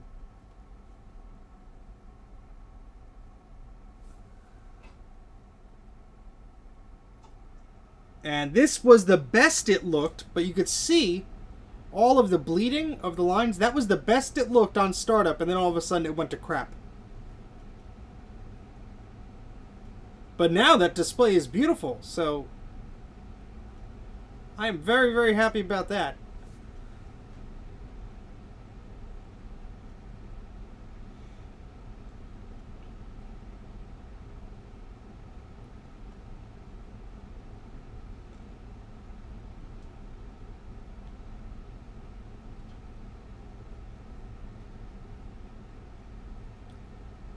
And somebody said bunny, so here's a picture of one of our fluffy children.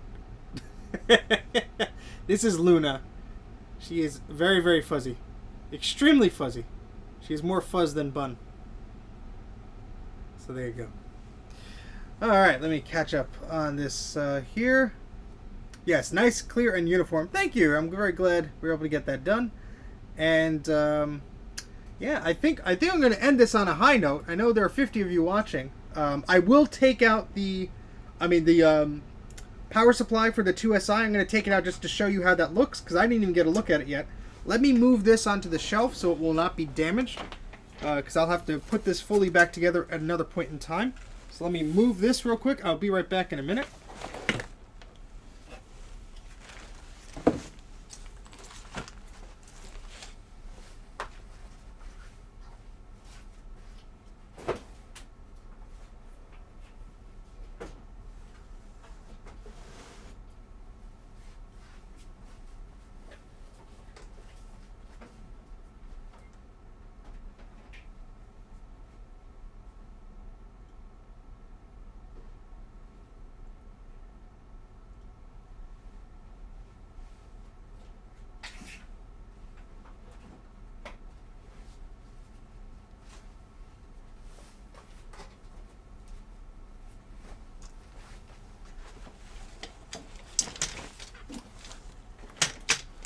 Okay, so this is the Macintosh 2SI power supply. Yes, I've seen retro writing videos, and my response to them is always, I want the computer to be functional first, and the electronics to be okay before I even care anything about the cosmetics.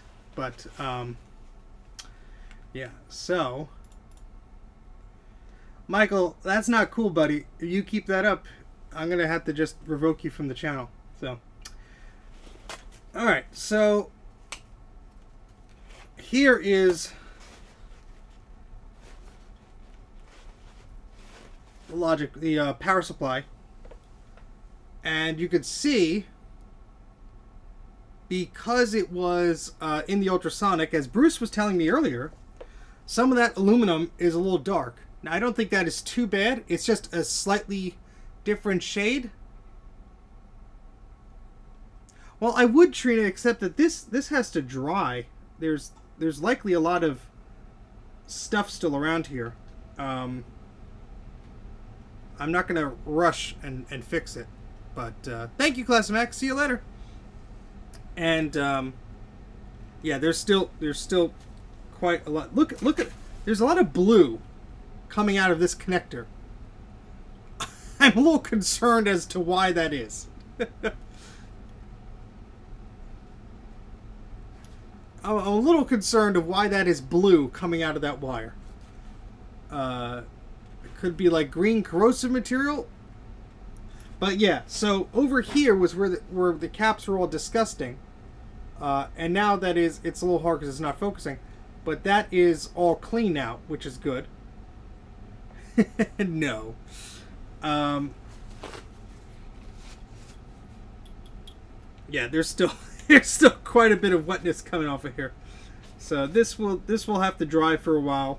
And then I'll put some new caps on there. Some of the labels and stuff are flaking off. These two big caps shouldn't need to be replaced, but get with the program. Oh, Bruce. So yeah, I'll have to. I bought new caps for these, so I might as well replace it just for the heck of it, because I bought them. But yeah, this looks a lot cleaner than it did before. I don't know if I'd put this in an alcohol bath. It came out of the ultrasonic cleaner. I'm just letting it drip dry. I don't think it needs to be cleaned further. I don't know what your opinion is, Bruce. I just think submerging it in further liquid at this point is probably a bad idea, but you're the expert. The bottom doesn't look too bad. We do have a few areas that there are some black dots on, so I'll have to clean that up. So this is a 2SI power supply that we put through the ultrasonic cleaner. It's looking much better. It's going to need to dry and such, but thank you, Jay. See you later. So yeah, I'm going to just leave it as is. And that little board, this looked horrible before, and now this looks much better. So we have a few like singe marks or black spots on here. I don't know what the heck is going on, but no more washing. I agree with you. Thank you, Jay. Thank you, Bruce, for being my guardian angel as I repair these computers. Yeah, this got a little bit of a singe on the top there, you can see, but thankfully that's not where a trace runs, so that's okay. Yeah, so I will have to recap this. I'm not going to be doing that tonight. I'm going to end this stream here, but I'm very glad that we got your PowerBook to look much better, Mike. That was a night and day difference, so I'm very glad I took some before and after photos. Because, my goodness, that was crazy. So, yeah, I guess that's gonna call it for tonight. We've been going for almost 4 hours here, so I'm going to go get some rest. I do appreciate everybody who signed in to say hello today and who watched me today. Thank you very much for watching. If you're not subscribed to the channel, please consider doing so. Just click that little subscribe button. We're almost at 5,000. I can finally hang up the banner to replace the 1,000 banner over here. And we're going to do some more streams too, I'm sure. We'll fix an ATX PSU will fit in a LC. There's a guy, I think a Comp Geek, or there's a guy who's doing replacement power supplies for like the LC models. So there's that. I maybe do a review of that sometime soon. One resurrected PowerBook in the books. Yes, exactly. But thank you everybody for watching. Thank you for all the likes, for the super chats. Thank you very much for the support. Always appreciated. Helps keep the channel going. Don't forget to like the video, subscribe, stay safe, stay warm, stay cozy with your kitties or other fuzzy animals that you have, and have a good night. Thank you very much for watching, and I'm going to hunt around for that end stream button. But thanks as always, guys. Take care, and have a good night.